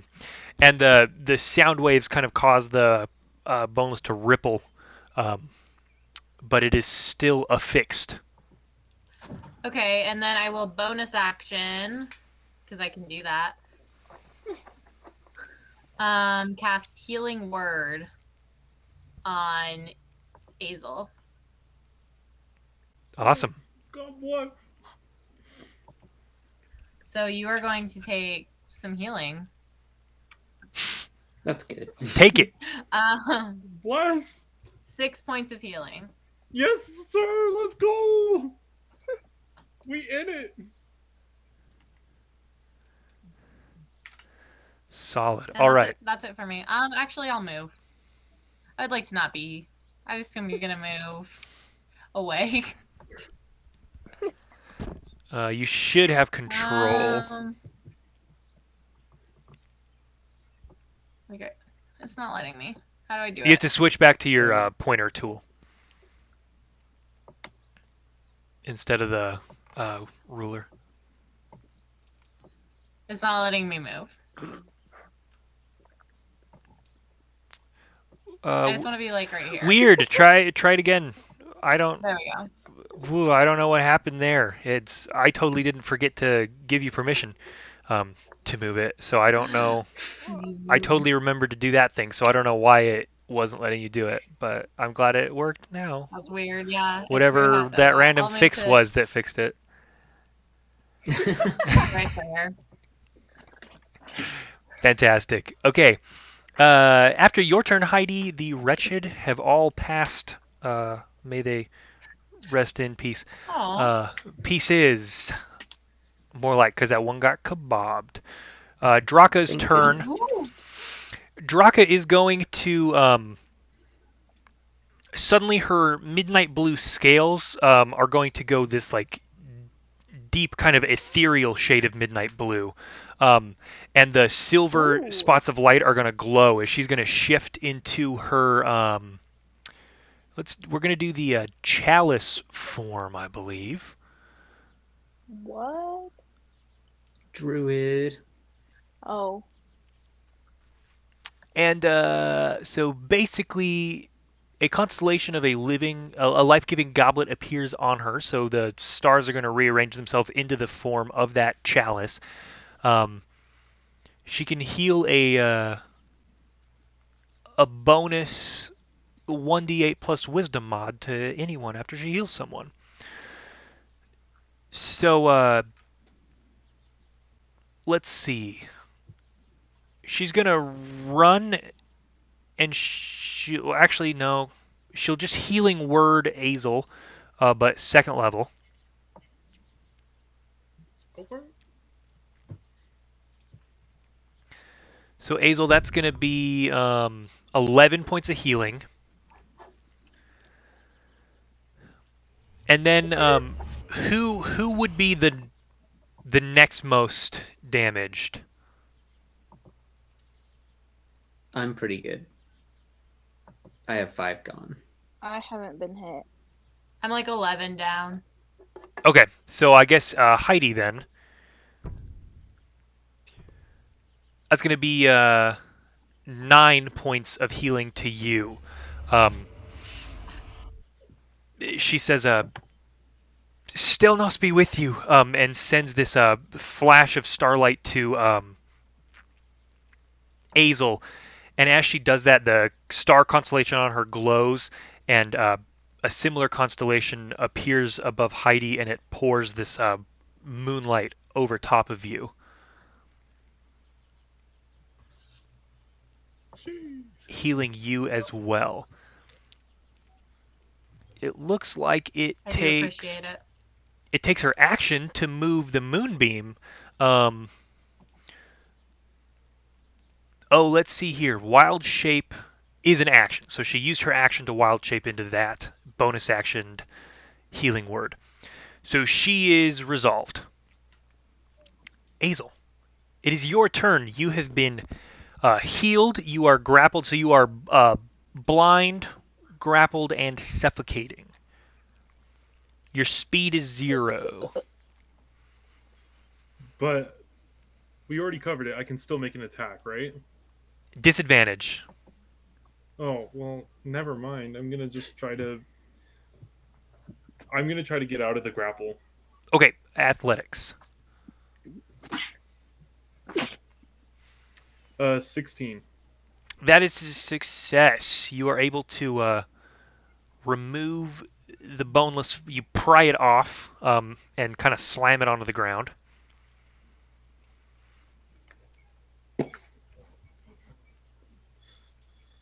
What's next? Dope. Oh, okay. Farts. I didn't think that far ahead. Nice. Okay. I'm gonna Oh, brother. flip flops. I'm just gonna back up. Okay. I'm gonna keep my eyes on this one. Opportunity attack. Oh. 8. Yeah, no, that. No, ma'am. No, ma'am. Okay. Elandra. I switched around. I applied your 6 damage to that guy since I forgot about it, I guess. Oh, okay. She is just gonna hack at this boneless guy. Hackety hack. Okay. Okay, go What's the ahead hack and of make the your game? attack. It is a 19 to hit. That'll hit. Okay, that is 12 piercing damage. Oh, solid. Nice. Another really good gash appears in his flesh. He doesn't have anything else for it to appear in. He is just flesh. He's still alive. He is. Okay, she takes out her sword and she's gonna try to hack at him, like, to kill him, hopefully. I don't know. Bonus action. Oh, that doesn't hit. That's a natural one. Yeah, no, that's Oh, for sure a miss. Yeah. Okay. It is the boneless That's all. turn. That's all she can do. That one's going to try and attack you, Elandra. Ugh.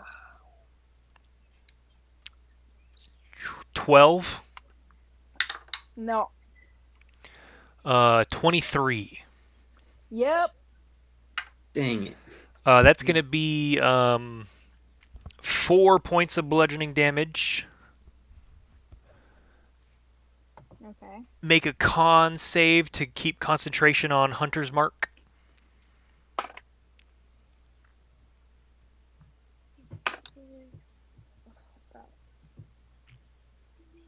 I don't maintain it. I rolled an 8.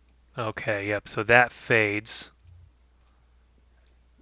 And you are grappled by the boneless as it crawls on top of you. No. No thanks. Okay.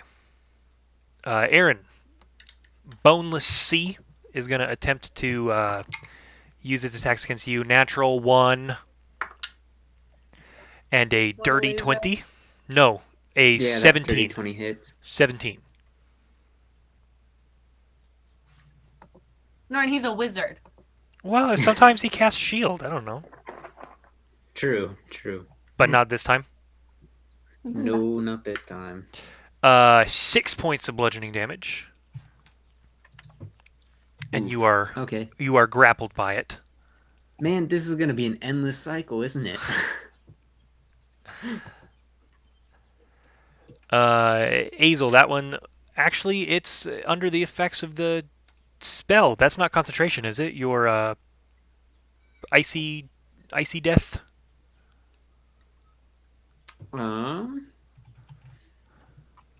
No.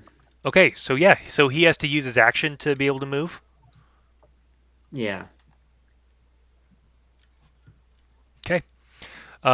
He is going to use his action to clear kind of break the charred bits of his body so he can slink again. And he's going to use his newfound slinking ability to move forward to Azel. Sweet. This boneless is going to try and hit Draka. Natural 20. That's not good. That's Not going to be 7 bludgeoning to her. And then it's going to go Oh my again God. for The flavor. 13, which is a miss on its second one, but she is grappled. She needs to make a con save to maintain her moonbeam, which she does. So she maintains concentration on the moonbeam. That is all for the boneless. Aaron, you're up, grappled, suffocating, Heidi, we must be brave. blind. All the good stuff. Yeah, everyone's favorite.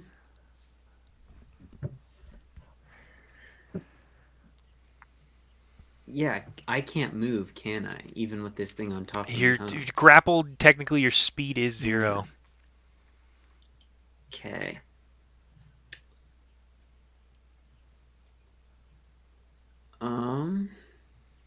Man, well, I just can't keep going in this endless cycle. Can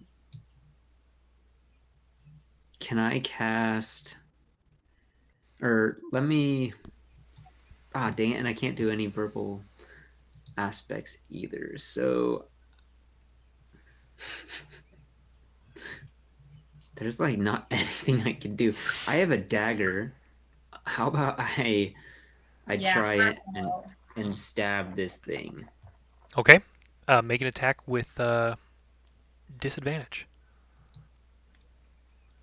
Well, the first one is an 8. Next one's a 22, so... That's just a tease. Yeah, with an 8, unfortunately, you do not hit. You are unable to raise the blade to meet the flesh here. Sorry, guys.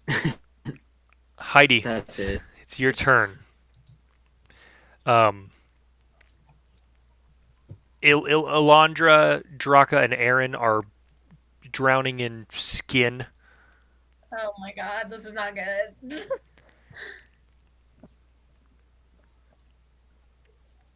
What's the plan, Heidi? Norn, did the horse move? Ah, yes. Why would you say something? Because we have to play true. Girl, she did it!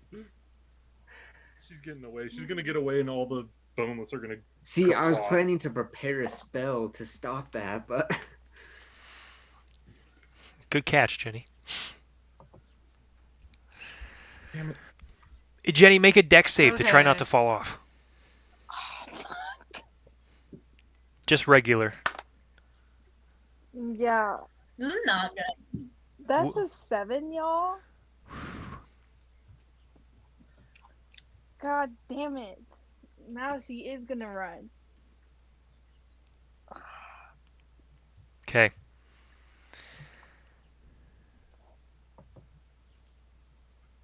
Heidi, what would you like to do? The cart is escaping with Grime. 3 of your party members are drowning in flesh.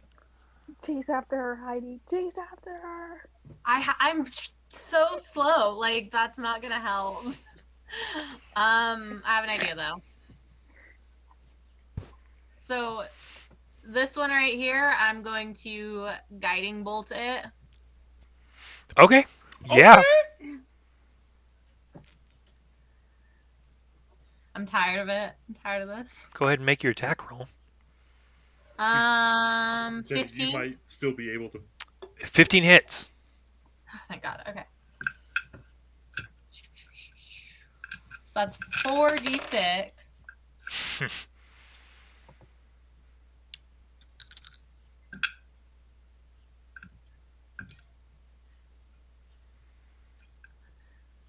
Um, 14 points of radiant damage. Ooh. Yeah. Yes. As this beam of starlight erupts from you, it strikes the boneless that has wrapped itself around Alondra's head, and it just kind of like burns from the initial striking point outwards to the end in this like silver fire that completely erases it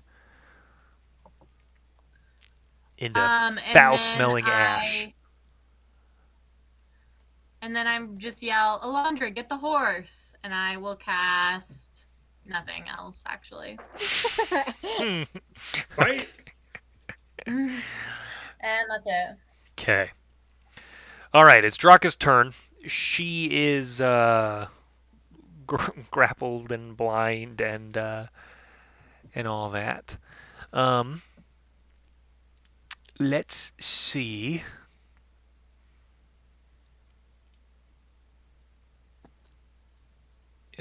Yeah, most of these are verbal, aren't they, Aaron? That kind of blows.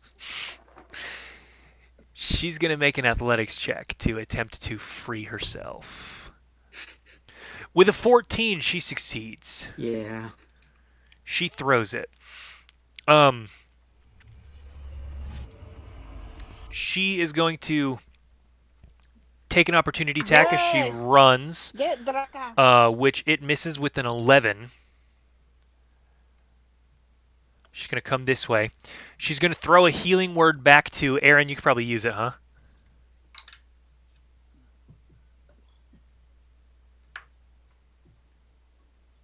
How are you looking, Aaron?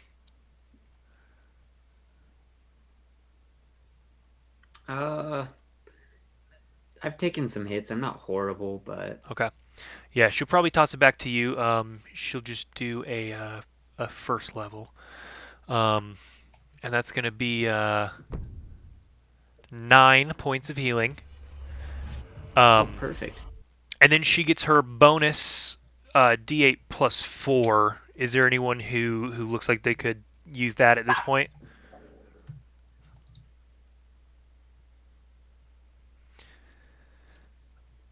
I'm looking good. I'm good. I'm alright. I'm only down 4. Azel? I'm pretty close to just being topped off. Okay. I guess Alondra then. Wow, and I rolled an 8 on the D8. What a waste of this really good healing. 13, Alondra. 13 points to you. Sweet. Gracias, gracias, Draka. Gracias. Okay. So that's Draka. She'll say, we can't let the hag escape, not if we can help it. But we also can't let our friends die. It's a conundrum. Yeah. Is her Azel. moonbeam still going? She's concentrating on it, yeah. She has to use an action to move it, but she's been using her action to do other stuff, but she is still concentrating on it. Yeah, Azel, your turn.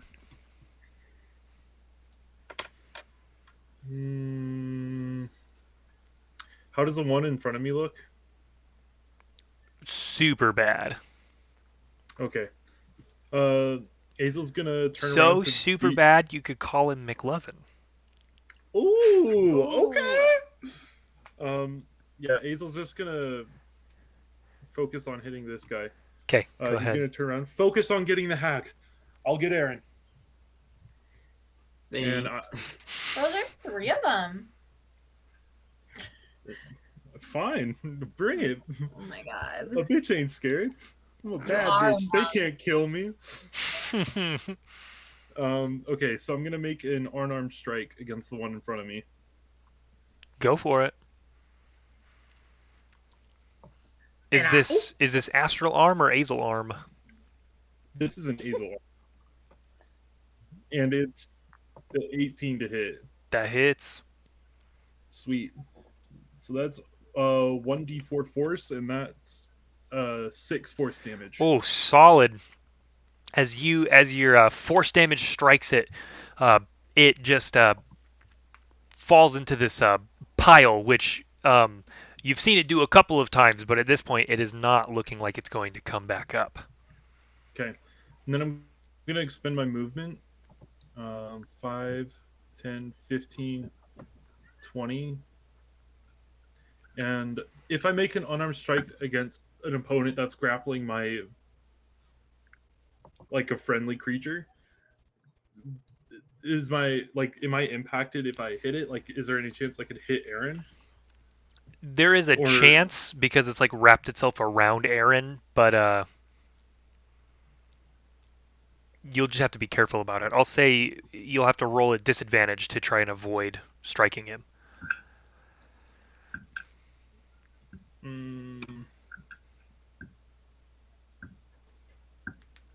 I can't really do. I want to be safe about it. I can take it. Okay, can fine. you assist? Oh, you've already used Yeah. the attack action. Yeah. But I'm gonna spend a Kai point to flurry of blows. Okay, go for it. And so for the first one. So I guess I'll say it's disadvantage if you're being Disadvantage, careful, or just regular if you're not worried about it. Hazel's probably more focused on the boneless. Okay.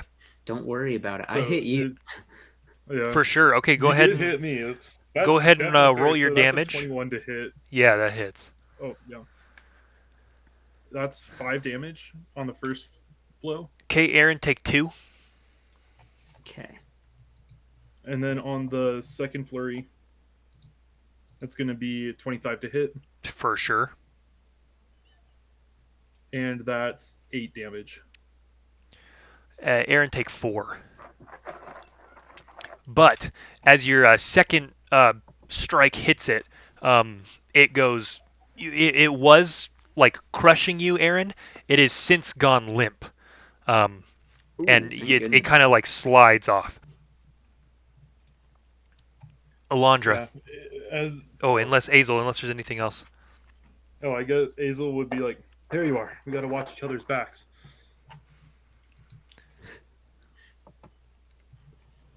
Okay. Okay.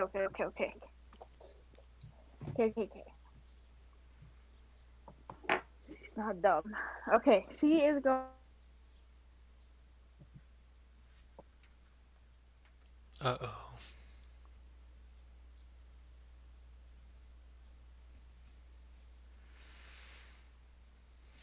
She's gonna use her movement to kind of to run, try to jump on the carriage.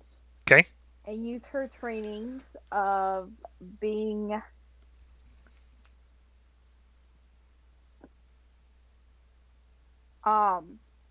living in the palace and obviously having to learn how to ride a horse.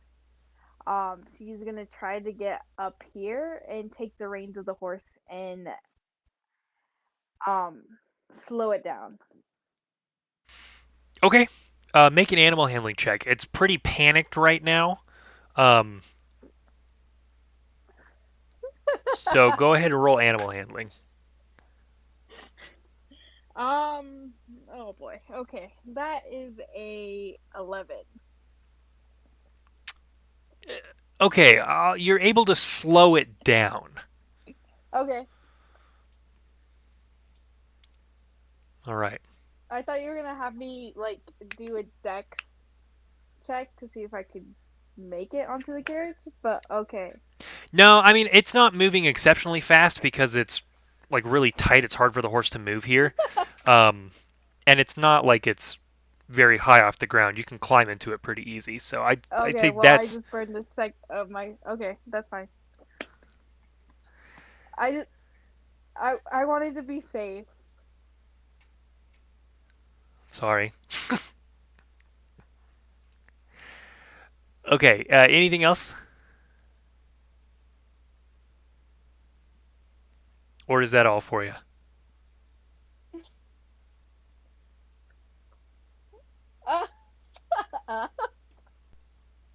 Oh no, I can't hear anyone else. Can anyone hear me? I think I'm gonna need to. Yeah, he called them Kai points.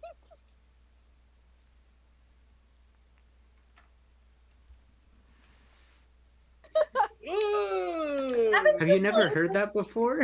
Haven't No! you played with like He a doesn't- monk before? doesn't They're watch literally Critical people. No. I've literally never played with a monk. Now I feel like a fool because it's been broadcast in front This of is like on the internet. and nobody Yeah. told me. Well, I didn't want to I correct know. you. I didn't want you to feel bad, so I didn't Alright. say anything.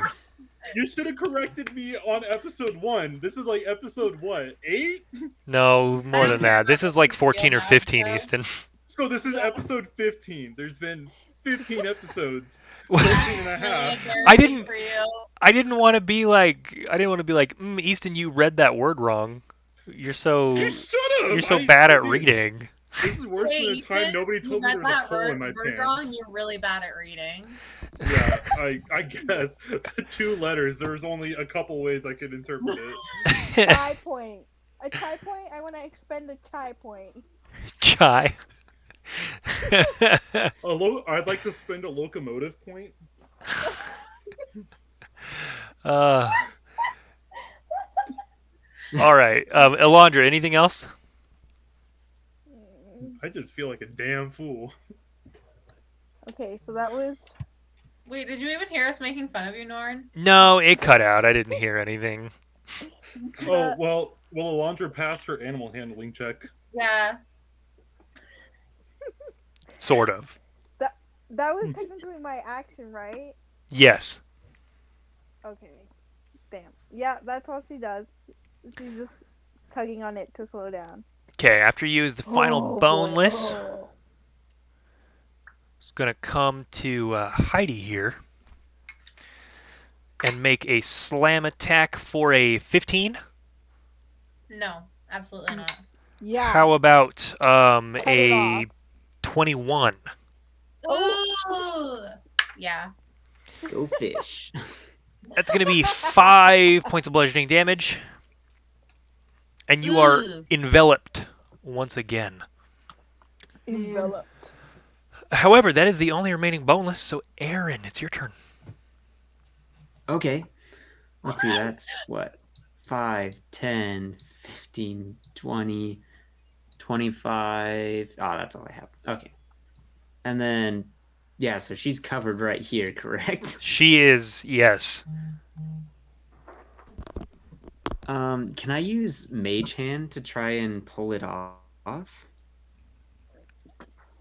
Read Mage Hand to me. I think it has a weight limit, doesn't it?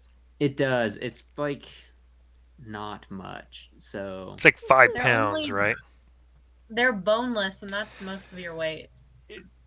That's Right. true. They are boneless, but I was just thinking more like the amount of force since it's like squeezing down, like the amount of like force it would take to pry it off. You know what I mean?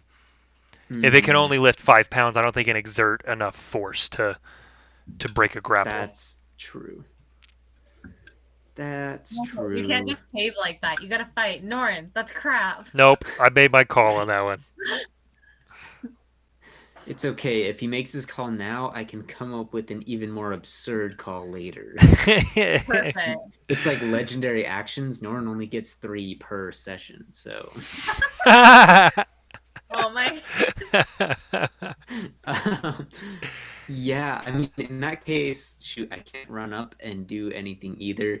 So I'm gonna do the one thing that I can, and that would be a firebolt. at Okay, it. Get it. attack, please. Donna. Donna. Ooh, not much. That's a 10. Oh. That's misses. It just kind of arcs off to the side. That's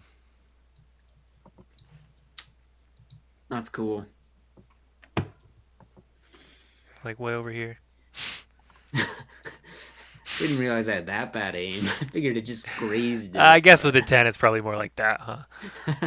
No, that's good. That's all I can do on my turn. Okay. Heidi, you are blind and suffocating and grappled. Is that what's happening? It is, yes. That's what's going on. Thank you for the update. You're welcome. I'm going to yank this bad boy off me. Okay. Make an athletics check. Okay, I can do that. No, I cannot. That's a 9. A 9. You remain swallowed, I suppose. I don't know. And then I'll just bonus action. I don't know. Cry. Oh, Okay. Yeah, that's it. All of them are verbal. So that's fun. Yeah, that's pretty rough.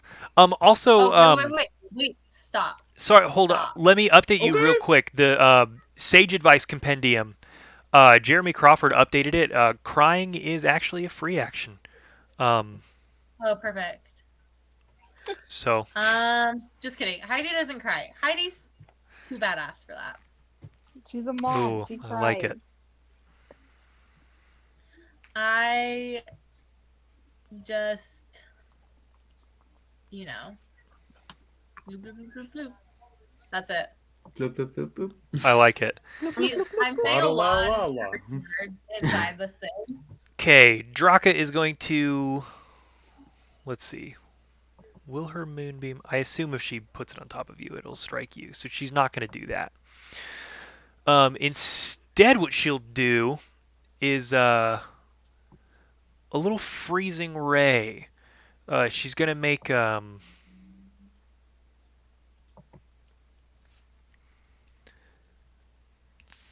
3 beams of freezing energy, and she's going to hurl them at the boneless. The first is a 19. The Yeah, boy. second is a 8 plus 7, 15. Yeah, boy. And the third is a 6 plus 7, 13. 13. So they all hit. Woo! So it is Not going bad. to take, let's see here, 2d6 damage 3 times. 4, 3, so 7. She rolled bad on those ones. 7 and then 6. 7 plus 6 is, I got this, 13. Okay. You got it? You did it. Wow, did that's that. super anticlimactic. She did that real bad. It is not. It has not It's deceased. not dead. No. But oh, she can't bonus action do that because she did. You know what she'll do? 5, 10, 15, 20, 25, 30.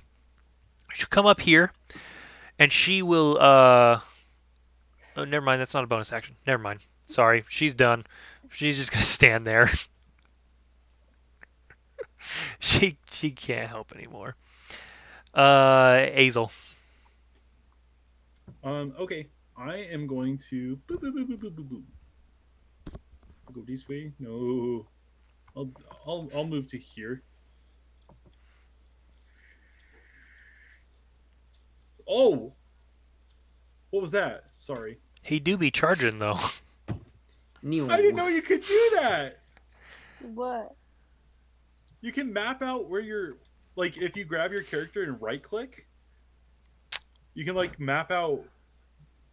I had no idea that was a thing. Okay. What? Yeah, you grab it and then you can right click and then it gives you like the ruler tool so you can see like the distance. Anyway, sorry. I'll run up and That's pretty I'm cool. going to assist Heidi. The map's off though, right? Or at least the pointer is. What do you mean?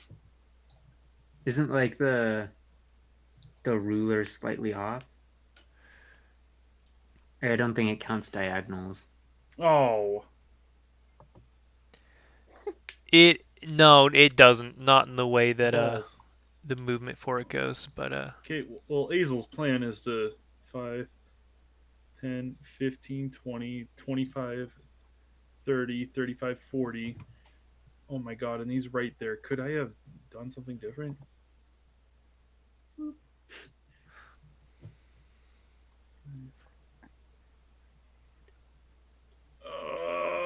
If you go all diagonal, you should be able to, right? yeah, if she's only From here? 30 feet from you, you have 40 feet. Even going diagonal, you should that's still what be I- able to make it to her. Okay. So I'll just go there and I'll assist Heidi. with Okay. Getting her out. Awesome. So you'll use the help action. Yeah. Okay. I will do that. Or unless you want to use your action to pull it off, you can either help her when.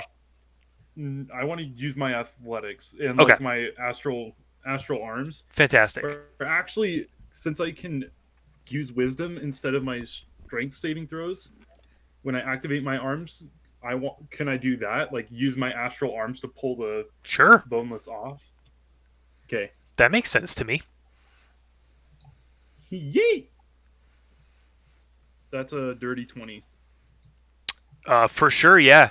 You pull it off. Like a blanket, a throw blanket. Yeah. All right, Elandra. She's just gonna grab the reins and try to calm this little horsey down. Okay. Animal handling. Are you serious? That's a 9. A 9.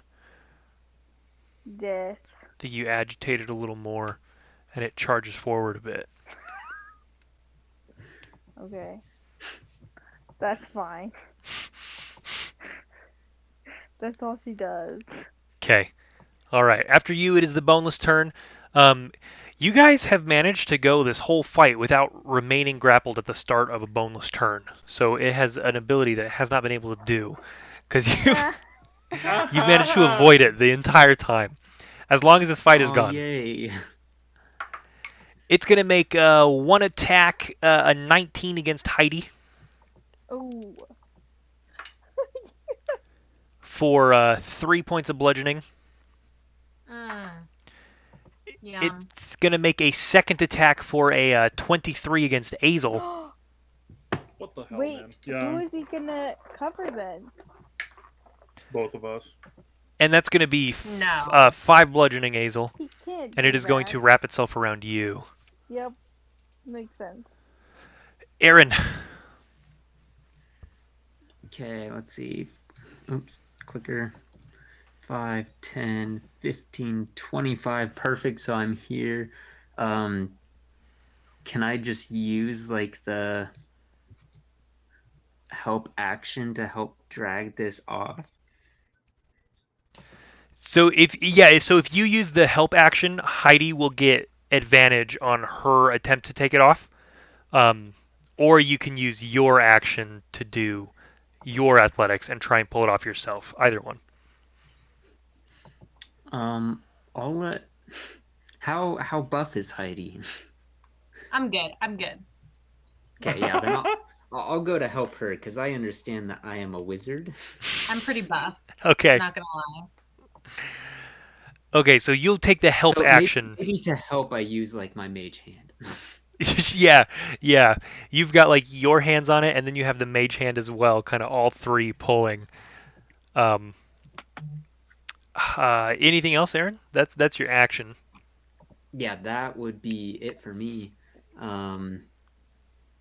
Yeah. Okay. Heidi.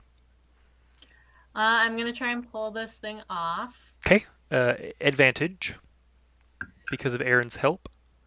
Dirty 20. Oh yeah, Yeah.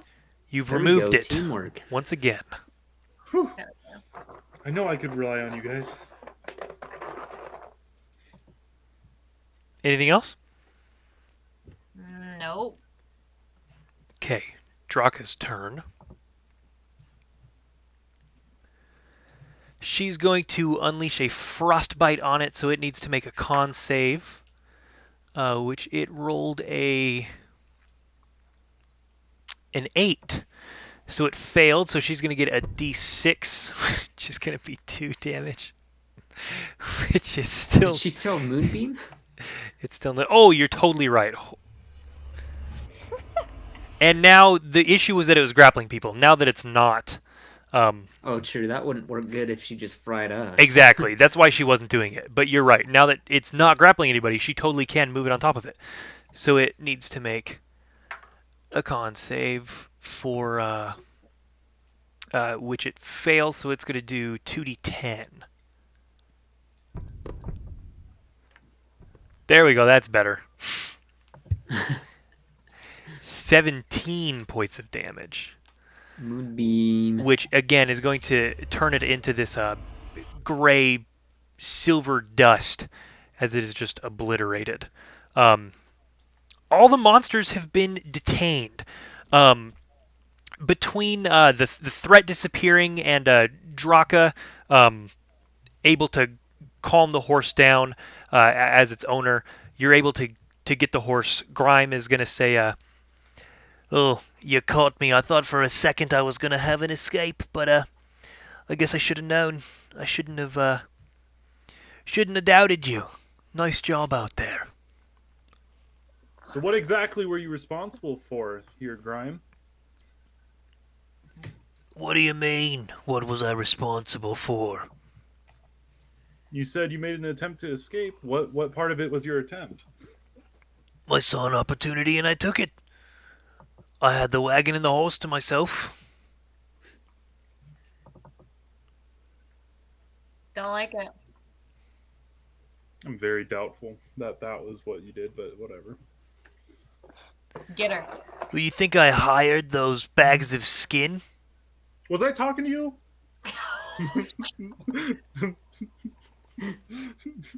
No, you see, Hank, I ain't talking to you.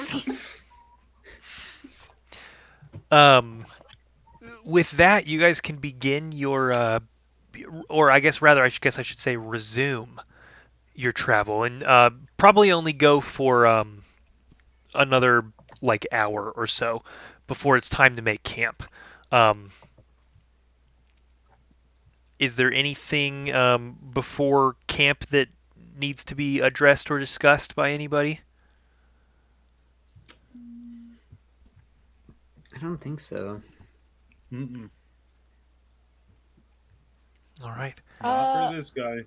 Alonzo would go up to Grime and say, "How much farther until we get to the Coven house?" We should reach it tomorrow night, if we don't have any more interruptions.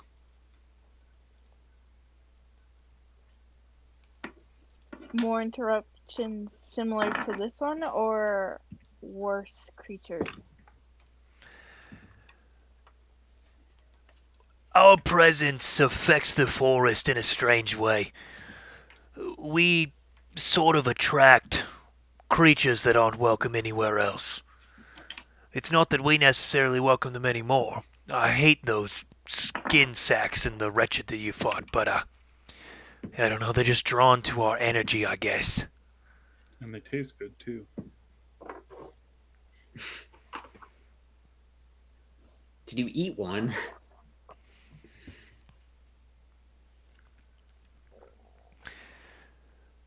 Why? You didn't have fun out there, you little jaunt?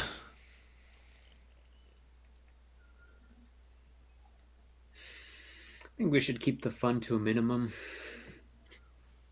For now. Are we gonna cook one of these up? She'll pull one out of her pocket and she'll say, "Why, you want Out of some?" her pocket. No, you're right. She's not. What? She's not wearing anything. Um, I guess that's fair. She doesn't have pockets, does she? She is not equipped with a pocket. She'll pull one out of your pocket, Easton. She'll, Oh, cool. Like a magic trick. She'll go. yeah, she'll pull it out of your pocket. She'll be like, "Why Ta-da. did you want some?"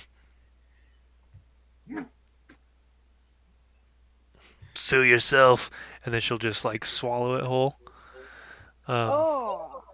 And on Hmm. I On the- honestly, that was exactly what I was expecting. on that note, everyone, go ahead and you can long rest as you bed down and camp for the night. And Disgusting. that's where we'll go ahead and call this episode of Dungeon Stories. That was like a season 1 episode. That was that was 2.5 hours. We put a bonus hour on top of that episode for you. But Eva, thanks for guesting with us on that one. It was so great to have you back playing D&D with It was us. so much fun. We missed it so much. I missed you. I've actually never played a cleric, so this was fun. Awesome. Yeah. Well, we loved it so much. We loved having you back. It was so good, just like old times, rolling dice with you again. So thank you for coming. Everyone, thank you so very much for checking out Dungeon Stories. It means the world to us that you are listening or watching or however you are consuming this media that we are preparing for your consumption. We appreciate you consuming it. So, again, if you are on YouTube checking us out, don't forget to leave a little bit of a like and a little subscribe click. And why don't you comment below what your boneless skin sack would look like if you had That your insides was- drained. Leave Girl, a, I don't think that's YouTube Leave a- appropriate. leave a comment. Oh my god. I'm going to report this video. And blocked. Mine would still have my beard on it. That's my little skin sack for you. Oh my god. If you are on iTunes, a 5-star rating helps us get noticed a little bit more. Although if you are a little uncomfortable after my description of my boneless skin sack, I'd understand a 4-star rating. That's understandable and quite appropriate. A 4-star rating? That's a little high, but okay.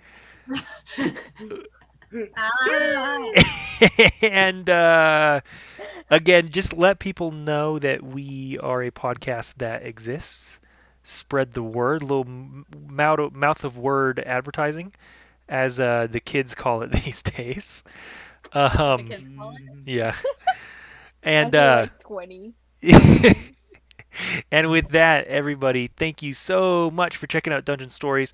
We will see you next week. Bye. Yeah.